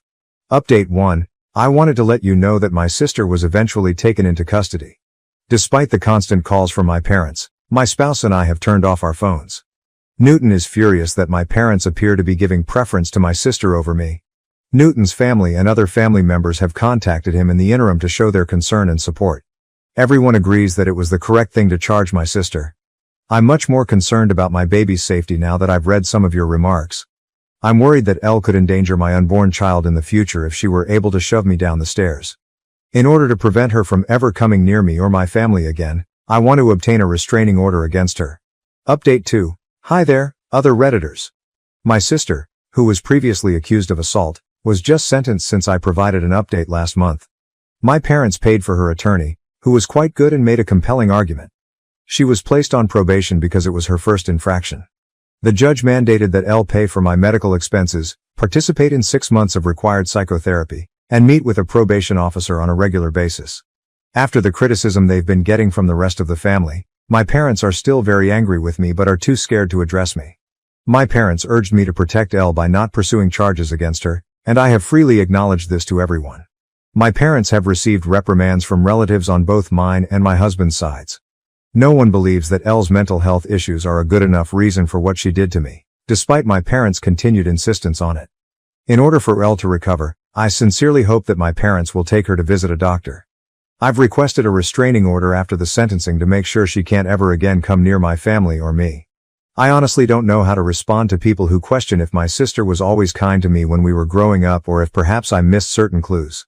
Yes, we occasionally battled and had our typical arguments, but I never thought she would have such a strong grudge against me. I've always loved her dearly as her older sibling, and I never imagined that she could push me down the stairs out of retaliation. Believe me, I'm just as astonished as everyone else. I suppose it's accurate to say that those closest to us are frequently the ones that betray us. Update 3. I haven't posted anything here in 5 months. Neither Newton nor I have seen Elle or communicated with my parents. I gave birth to my baby 5 days ago. After being released from the hospital, Newton and I are now giving our newborn baby the finest care possible. I heard a tap on the door last night, right before we sat down to eat. I was surprised to see my mother standing on my porch when I opened it. I was totally surprised because I had not anticipated seeing her. I said, "What are you doing here?" With caution. My husband was just as perplexed as I was to find her there, so he moved up next to me and stood guard in front of me. My mother burst into tears at once, telling me that she had just had to come over to meet the baby after hearing from some of the relatives that I had given birth to. Considering everything that had lately transpired between us, her excitement didn't seem appropriate. She continued by expressing how happy she and her father were to be grandparents at last. In order for us to rejoice as a family, she said that Dad would be coming soon with some wine and baby presents. Newton and I exchanged a look of incredulity. Did my mother truly act as though nothing had happened in the past few months? As quietly as possible, I told her that we hadn't communicated in the previous 5 months because she had chosen to side with Elle rather than me. She was standing on my porch, however, pretending that we were all on good terms simply because I had given birth, as if we were going to have a happy family reunion. Newton informed my mother that the instant she decided not to be a decent parent to me first, she had given up her right to be a grandma. He reminded her that Elle had treated me cruelly and that he would have beaten her up immediately if she hadn't been my sister, but she had shielded that monster from me because she was a mother. I could tell his remarks struck a chord because they were forceful. My mother's expression changed to one of rage. She attempted to counter by claiming that those were matters of the past and that she had done what she had to do. She maintained that we couldn't simply remove her and her spouse from our child's lives. She emphasized how unjust it was that we prevented her from seeing her grandchild. Newton, however, would have none of it. He told her that we chose who could be engaged in his life because this was our boy. Having her in our lives made neither of us feel at ease. My mother persisted in claiming that the reason she did what she did to me was because Elle had been diagnosed with depression. I shook my head in exasperation as my mother continued to defend Elle's behavior, saying she felt bad about what she had done and was trying to change. She promised that after my son was born, we would all be able to move on from the past and be a single, happy family. I sneered and clarified that I didn't desire such a thing. My mother believed she could simply ignore everything and return to our life, but circumstances had changed. There was no return to the previous state of affairs. I asked my mom to go because I couldn't take any more of it. After everything that had been said thus far, I didn't want to ruin my mood any further. Just then, my father pulled into our driveway. He exited the vehicle with a basket of presents and a large teddy bear. I was too exhausted to argue with my parents any longer, and I couldn't understand their insolence in showing up without warning. Fortunately, Newton intervened and told me to return inside and rest. He promised to deal with them and resolve the issue. I reluctantly allowed him to. I could still hear their words coming through the door as I made my way back inside. Newton's refusal to let them both in almost immediately sparked the uproar. Because he was family, My dad insisted repeatedly that he had every right to see me and the baby. My normally composed hubby lost his temper. If they didn't leave our land right away, he threatened to contact the police. Naturally, my dad persisted in arguing and insisted on leaving the baby presents behind, as though it would somehow make up for everything. Newton, meanwhile, was adamantly against taking anything from them. He made it clear to them that we did not accept their presents and that we would also obtain a restraining order against them if they ever revealed their identities again. His response clearly shook my parents. After everything, especially with a baby now involved, I suppose they thought they could just waltz back into our lives. I was pleased with my husband's handling of the matter. After our conversation today, Newton and I have decided to put cameras throughout the house as a precaution. I wish to never again see my parents. I discovered my girlfriend was cheating with my brother. I exposed them at my wedding. But the drama is far from over. I, 45 am, never imagined that I would be writing this, yet I feel compelled to do so. My wedding day last week was supposed to be the best day of my life. Instead, because of my own acts and the betrayal of my family, it became a nightmare. I'm not sure if I made the correct decision, and I'm still processing everything that transpired. This is the complete tale. I believed that the woman I was seeing 6 years ago was the love of my life. After almost 2 years of dating, I was thinking about popping the question. I believed that she, 32F, was all I could have ever wanted. Intelligent, attractive, and we appeared to have similar values. I happened to find some text messages on her phone one day. I swear I wasn't spying. I had seen them when she was in the shower and asked me to check something for her. She and my younger brother, 40M, exchanged messages. I initially believed it to be harmless family banter, but as I continued reading, my heart fell. Let's just say it was obvious they were more than just buddies because they were discussing getting together and how much they missed one another. As soon as she emerged from the shower, I confronted her. She initially tried to gaslight me into believing I was paranoid by denying it. She started crying though, when I showed her the messages. She and my brother have been having an affair for months, right in front of me, it turns out. I was heartbroken. The two people I trusted the most in the world had betrayed me in the worst way possible. Not only had my girlfriend cheated on me, but she had done it with my own brother. I told her to leave my life and immediately stopped our relationship. My brother attempted to defend it when I challenged him about it. Can you believe that he claimed they couldn't help their feelings after falling in love? As though somehow that made it okay. I told him I didn't want to see him ever again and that he was dead. My parents should be on my side, wouldn't they? False. They continued to urge me to forgive my brother, even though they were disappointed in him. They would say, "He's your brother." Family is the most important thing. In my opinion, loyalty and trust are the most crucial factors, and both my parents and brother have demonstrated that they are unaware of this. I broke up contact with everyone. I knew I couldn't have individuals like that in my life, even though it was difficult. I spent the following couple years concentrating on myself. In order to deal with the trust issues this whole mess had caused me, I began therapy, put myself into my work, and gradually began to reconstruct my life. Then I met my now wife, 39F, approximately 2 years ago. She was patient, kind, and compassionate, unlike anyone I had ever encountered. She was aware of my background and my family's problems, but she never pressured me to get back in touch with them. I felt like I could trust someone again with her. The happiest moment of my life was when I proposed to her. I was thrilled to begin this new chapter as we began organizing our wedding. Naturally, neither my brother nor my parents were invited. They were no longer a part of my life, in my opinion. I did, however, inform my parents about the wedding, not because I wanted them to attend, but rather because I knew they would ultimately learn and I didn't want any trouble. I made it apparent that neither my brother nor they were welcomed. Of course, they tried to argue. My father gave me a family lecture and my mother sobbed, but I refused to back down. On the wedding day, everything went according to plan. I felt like I was finally receiving the happy ending I deserved. My wife looked stunning, and our friends were all there to support us. That is, until right before the ceremony started, my best man rushed up to me. "Your parents are here," he stated with a distressed expression. I felt like I had been punched in the stomach when they said, "And they brought your brother and his wife." Dare they? How dare they bring my brother, of all people, and arrive without invitation? I was enraged. They were supposedly unwilling to move, even after I told my best guy to tell them to leave. Barely able to control my rage, I called my father. I spat into the phone. "What the hell do you think you're doing?" He said, "Son, it's your wedding day." As though that clarified everything. "We're your family. We should be here." With a trembling voice I stated, "I made it clear you weren't invited. Especially not him." 6 years have passed, my father countered. Don't you think it's time to let bygones be bygones? Your brother is sorry for what he did. He's married now. His wife is pregnant. Can't we just be a family again? What I was hearing was unbelievable. Did they honestly believe that all would be forgiven if they simply showed up? That I'd throw open my arms to them? I said, "Get out," in a strong, icy tone. "All of you, get out now, or I'll have security remove you." "Don't be dramatic," my dad said. "We're already here. Just let us stay for the ceremony, for your mother's sake if nothing else." I was on the verge of losing it all when my wife showed up. She could see how unhappy I was because she had overheard a portion of the talk. "What's going on?" she inquired, her expression displaying worry. I told her what was going on, thinking she would be as upset as I was.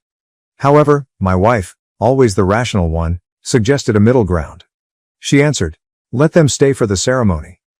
It's not worth causing a scene and ruining our day. We don't have to interact with them. After the ceremony, they can leave."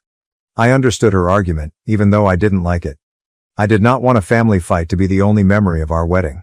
I agreed against my better judgment. The ceremony proceeded according to schedule. I made an effort to concentrate on my wife, our vows, and our professed love for one another. However, I couldn't help but be hyper-aware of my family members seated in the back rows, my father sitting rigidly with a fake smile on his face, my mother wiping her eyes with a handkerchief, my brother appearing uneasy, and his wife clearly pregnant. I noticed my parents approaching us after the ceremony while everyone was chatting and praising us. I stiffened, braced for conflict. However, my best man stopped them before they could get to us and reminded them of the deal, which was that they would go following the ceremony. I observed their silent argument, my father appearing stern and my mother making frantic gestures. At last, my brother and his wife followed them as they turned and departed. With a sigh of relief, I believed that the worst was behind us. The speeches followed though. In his emotional toast, my best man expressed his happiness for us and our friendship. Other friends joined in, offering wishes and amusing anecdotes. I then made the decision to give my own spontaneous speech, driven by a combination of rage, champagne, and a desire for vengeance. I got to my feet and clinked my glass to get attention. With all eyes on me, the room went silent. We hadn't planned for me to give a speech, so I could see my wife giving me a questioning look and probably wondering what I was doing. "To my brother," I murmured, maintaining my composure in spite of the rage that was building within me. There was a whisper in the audience. Those who were aware of my past relationship with my brother appeared perplexed, while those who were not likely found this to be a kind gesture. Adding, "My brother isn't here today. But I'd like to thank him all the same. You see, if it wasn't for him I might never have met my wife." I stopped, sipped my champagne and looked around the room. My brother and dad, who had been about to leave, had halted their journey. Their looks were a mix of fear and optimism as they stared at me. 6 years ago my brother did me a huge favor, I remarked, sarcasm leaking out of my voice. He showed me exactly the kind of person he is by having an affair with my girlfriend. Deathly silence fell in the room. I couldn't stop, even though I could see the discomfort and shock on people's faces. I was releasing years' worth of repressed hurt and rage. I went on. That betrayal taught me a lot. It taught me that the people you trust the most can hurt you the deepest. It taught me that family doesn't always mean loyalty or love. And most importantly, it set me on the path that led me to my wife. I noticed the worry in her eyes as I turned to face her. However, I was too far gone to turn back now. I said, "So thank you, brother," as I lifted my glass.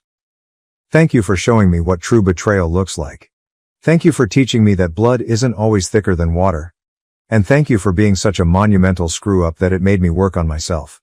Made me become a better person. A person worthy of someone as amazing as my wife. After emptying my glass, I placed it firmly on the table. The silence that followed was deafening. I could see my brother's wife staring at him in disgust and shock, my parents looking like they'd been slapped, and my brother, well, he couldn't even look up from the floor. "Oh, and Mom and Dad," I added, "thanks for showing up uninvited and bringing him along." It gave me the perfect opportunity to let everyone know exactly what kind of family I come from. I felt a weight lift as the door closed behind them, but it was quickly replaced by another one as I turned to face the stunned crowd of our wedding guests. My brother's wife practically dragged him out as they left, followed by my parents, my mother crying and my father red-faced with embarrassment or anger, I couldn't tell. The hush was broken by my wife first, who gestured to the waiters and remarked, "I think we could all use another drink." Suddenly, the enchantment was broken. And conversation resumed, though I could hear whispers of my name everywhere in the room. With a look of disappointment and worry on her face, my wife drew me aside and questioned, "Was that really necessary?" I replied, "I'm sorry," as the adrenaline left my body. I couldn't let them get away with showing up like that, trying to play happy families after everything they've done. Squeezing my hand, she sighed and added, "I know what you mean, but this was meant to be our day. About us, our future, not about your past." She was obviously correct. In my rage, I had made our wedding about my family's turmoil rather than our love. I experienced a small remorse, but it was outweighed by the relief of finally getting my point over. I tried to refocus the conversation to more upbeat subjects, but I could tell that my outburst had clouded the event. The remainder of the reception was a bit of a haze, with people approaching me repeatedly, some expressing support and others obviously uncomfortable. I didn't really realize the consequences of what I had done until later that evening, when my wife and I were by ourselves in our hotel room. I sat heavily on the edge of the bed and whispered, "I'm so sorry, I ruined our wedding day." "You didn't ruin it," my wife remarked quietly as she sat next to me and took my hand in hers. "It wasn't perfect, but it was real, and that's what matters." I exclaimed, "How did I get so lucky to find you?" As I gazed at her, amazed by her forgiveness and understanding. She said, "I love you and I'm on your side, always," with a smile that quickly changed to a serious face. "But what you did today, it's going to have consequences. Are you ready for that?" she said. I gave a hesitant nod. "I believe so," I murmured. "We'll deal with whatever comes up together, right?" she said, "Always," and leaned in to give me a kiss. I couldn't help but wonder what those repercussions might be as we went to bed that night. I had publicly humiliated my family and exposed our private issues to the world, and while I felt justified because they had invited themselves, I was also concerned about the fallout. How would this impact my wife, who had been nothing but supportive, but I knew this wasn't what she'd agreed to when she decided to marry me. Would my brother's marriage survive this revelation?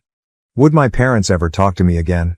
I silently promised myself and my wife as I fell asleep that I would confront whatever came next, stop avoiding my history, stop allowing my family's behavior to dictate my life and start thinking about our future, mine and my wife's.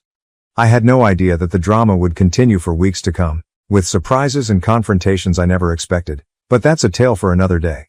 For the time being, I'm left wondering, did I make the right decision? Did I sink to their level, or was it okay to publicly shame my family? And most importantly, how do I proceed from here? Thank you for reading this far. I feel like I'm at a crossroads and I'm not sure which path to go, so I would appreciate any thoughts or ideas. First update. Life threw me another curveball a week after the wedding disaster, just when I thought things may settle down. I know this is out of the blue, but I need to talk to you in person, if possible. There are things I need to know, and I think you're the only one who can give me honest answers, said my brother's wife, 35F, in a trembling voice when she called me yesterday. Incredulous, I frantically tried to think of what she may want to discuss, and then it dawned on me: the wedding, my speech, and the disclosure of my brother's affair. As soon as I hung up, I went to locate my wife, who was working on some files in our home office, and she realized something was wrong after seeing my face. I told her I would consider it and get back to her. I told her what was going on, half expecting her to instruct me to keep my mouth shut, but my wife, as usual, took me by surprise. "I think you should meet with her," she remarked after giving it some thought. "You see, we can't change what's already done. However, your brother's wife is innocent in all of this. She is now enmeshed in a tangle that she did not cause. Don't you think you should give her some closure if you can?" She was correct, and even though I wanted to forget about it, I couldn't deny that my actions at the wedding had probably completely upended this woman's life. And she was pregnant, for crying out loud, and that the stress of it all couldn't be good for her or the unborn child. My wife agreed to accompany me for support, so I called my brother's wife back and set up a meeting for the following day at a quiet cafe. My heart sank when I saw my brother's wife enter. She looked exhausted and drawn, her eyes red-rimmed as if she had been crying. She must have been in her third trimester, and as she drew nearer, I could see that her pregnancy was even farther along than I had thought. This made me feel guilty once more. As she slid into the chair across from us, she said, "Thank you for meeting me. I need to know everything, from the beginning. I need to understand what happened between your brother and your ex-girlfriend. When it started, how long it went on. Everything." I inhaled deeply before telling her everything. How I had discovered the messages on my ex's phone. How I had confronted them both. How they had attempted to defend it by claiming to have fallen in love. how my parents had urged me to forgive them and how I had severed all contacts with them. I kept a close eye on her expression while I spoke. She continued to be largely unresponsive, but I could see the anguish in her eyes and the faint quiver of her bottom lip. She was silent for a while after I was done. Then she said, "Are you certain? Are you positive that it was him?" "Yes," I muttered. "I apologize, but I'm positive." Her hand instinctively moved to rest on her big belly as she nodded softly. "It was all a misunderstanding," he informed me. "Because you were attracted to his girlfriend and found it hard to believe she had chosen him. You severed relations with the family for that reason." Anger shot through me. He had lied to her, of course. Why had I anticipated a different outcome? I repeated, "I apologize," as I was at a loss for words. She gave a headshake. "Avoid becoming. You are not to blame. I'm at a loss on what to do. A baby is due in a few weeks. How can I possibly believe him? With someone who could do this, how can I raise a child?" My wife gently raised her voice. "I have no simple solutions. You're not alone though, and I want you to know that. We are here to help if you need it in any form." My brother's spouse gazed at her with an expression of surprise. "Why? You're not even familiar with me." The simple response from my wife was, "Because it's the right thing to do. And regardless of what has transpired between the adults, that baby is family." With a wave of pride and affection for my wife, I nodded in accord. Of course, she was correct. My brother's child, my niece or nephew, shouldn't be affected by any problems I had with him. With passion choking her voice, my brother's wife responded, "Thank you. As of right now, I have no idea what I will do. However, it means a lot to know that I have support." We continued our conversation, exchanging contact details and forming provisional plans to keep in touch. She was about to depart when she stopped and gave me a serious look. She remarked, "I can see why you did what you did at the wedding. I understand, but I'm not saying that was right. I am, in a sense, appreciative. At least I now understand the reality." We were both deep in thought on the way home. My wife finally raised her voice. "Are you all right?" she inquired. I let out a sigh. "I'm not sure. I feel bad for hurting her. However, I'm also relieved that the truth has come to light." "Is that really so bad of me?" My spouse gave a headshake. "It's a human. The entire scenario is complex and disorganized. There are no unambiguous right or wrong responses." Of course, she was correct. However, I couldn't get rid of the impression that this was only the beginning. The truth was now known to my brother's wife. But how would she use that knowledge? Would she go up to my brother? Drop him? What about the infant? I became aware that what I had done at the wedding had started a series of uncontrollable occurrences. My brother's wife and their unborn child were the first innocent people caught in the crossfire, and that was all I could do at this point. I looked to my wife as we walked into our house. I said, "I appreciate you being here and helping me through this whole thing." She gave me a gentle kiss while grinning. "Never," she answered. "Remember that we are a team." I nodded, appreciating her steadfast assistance. At least I knew I wouldn't have to face it alone, no matter what happened next. But I couldn't stop thinking as I lay in bed that night, unable to fall asleep. What would happen tomorrow, and how many more lives would be impacted by the truth I had let loose? Second update. Since my last report 2 weeks ago, a lot has happened in the scenario. Even though I'm still processing everything, I feel obligated to tell you what has transpired. As I previously stated, my brother's wife contacted me in an attempt to get the truth about the events that transpired between my brother and my ex-girlfriend 6 years prior. I told her everything when we first met. To put it mildly, the talk was challenging. She contacted me again a week later, her voice emotional and tremulous. She said, "Can we get together again? I don't know who else to turn to, and I need to talk to someone." The following day, my wife and I met her at the same cafe. I was astonished by her appearance. I was concerned because she appeared even more worn out than previously, with pale skin and black circles under her eyes, especially considering how far along she was in her pregnancy. She began speaking as soon as she took a seat. With trembling hands she added, "I confronted him. I asked him to be honest with me, and I told him what you told me." In the hopes that my brother had finally made up his mind, I held my breath. Naturally, though, that was too much to ask for. She went on, her voice hardly audible above a whisper. "He denied everything. He accused you of lying, claiming that you've always envied him, and attempting to destroy his life. He even implied that you might be the one who had the affair and that you're blaming him for it." I was furious, but my wife quietly pleaded with me to let my brother's wife finish. With tears in her eyes, she looked up at me and whispered, "I didn't believe him. I wanted to, but he seemed to be reading from a script based on his reaction. And he became irate when I asked him for specifics. He has never before become upset with me. I realized then that you were being honest. Although I was glad that she trusted me, I was sad for her and her unborn kid." "What will you do?" my wife inquired softly. I had seen that my brother's wife frequently made this action when she was under stress. Her hand moved to her belly. "I'm not sure," she said. "I just don't see how I can stay with him, and I've been thinking about it constantly." I tried to sound objective as I inquired, "Are you thinking about getting a divorce?"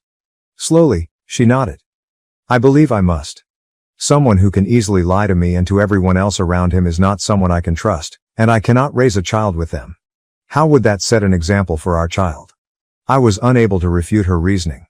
I was impressed by her strength, if nothing else. My wife asked if you had spoken to a lawyer. The wife of my brother shook her head. "Not just yet. Before I did that, I wanted to make sure. To be sure I wasn't overreacting, I suppose I wanted to speak with you first." I told her, "You're not overreacting. My brother's actions constitute a grave betrayal of trust. Furthermore, it speaks something about his character that he is still lying about it today." She wiped away a tear and nodded. "I understand. I simply never imagined that I would find myself in this situation, considering divorce while pregnant. It has the plot of a lousy movie." Squeezing her hand, my wife extended her arm. She said, "You're not alone in this. We are here to support you in whatever you choose to do." I gave a nod of assent. "Yes, without a doubt. And not only for you, but also for the unborn child. Regardless of what transpires between you and my brother, that child is part of our family." We spoke about her alternatives for the next hour. In order to understand her rights, particularly with regard to custody of the child, my wife advised that she speak with an attorney. I offered to assist her in locating a qualified therapist, who could assist her in processing her feelings and making rational decisions. My brother's wife appeared calmer and more focused as our meeting came to a conclusion. She remarked, "I believe I know what I need to do. I need to do what's best for me and my baby, even though it won't be easy." We bid her farewell with hugs and vowed to keep in touch. I experienced a range of feelings as we watched her leave, including relief that the truth was known, pity for her suffering, and rage at my brother. My wife broke the stillness on the way home. "Are you aware that this isn't finished? When your parents and brother learn that she is thinking about getting a divorce, they will respond." I let out a sigh. "I understand. To be honest, I'm trying not to think about it. We have to be ready," she added. "They may attempt to hold you accountable for this. Are you prepared for that?" I considered it for a while. I reached out to hold my wife's hand and said, "We'll face whatever comes up together, right?" She gave my hand a squeeze. "Never," she answered.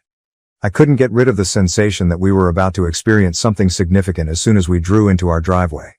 My parents would surely have something to say regarding my brother's wife's divorce proceedings. The wife of my brother was contemplating a divorce. Without a doubt, my parents would become involved. And me, I was at the center of everything. But I felt like I was on the right side of things for the first time in years. With my wife by my side and the assurance that we were doing morally, I was prepared to confront the truth, no matter what came next. For the first time in a long time, I felt strong. Nevertheless, I couldn't help but ponder what the consequences might be as I laid in bed that night. What would my brother think if he found out that his wife was actually thinking about leaving him? Whose side would my parents choose this time? Time will tell, I suppose. However, I am certain of one thing. I will not allow the truth to be suppressed once more. Not now. Third update. Since my last update, which was a month ago, things have drastically changed. The decision to file for divorce has been made by my brother's wife. Last week, she informed me over the phone in a steady, resolute voice. She remarked, "I've given it a lot of thought. I've spoken with a therapist and a lawyer. After everything that has transpired, I am unable to remain in this marriage." I was concerned about her future, but I was also happy that she was advocating for herself. She interrupted me when I voiced my worries about her raising the child by herself. "I'm positive," she stated confidently. "I would rather handle this alone than bring up my child in a home where lies are the norm. Both of us are worthy of better." She is currently living with her parents after moving out. My brother will shortly receive the divorce papers. My father called me out of the blue 2 days after that call.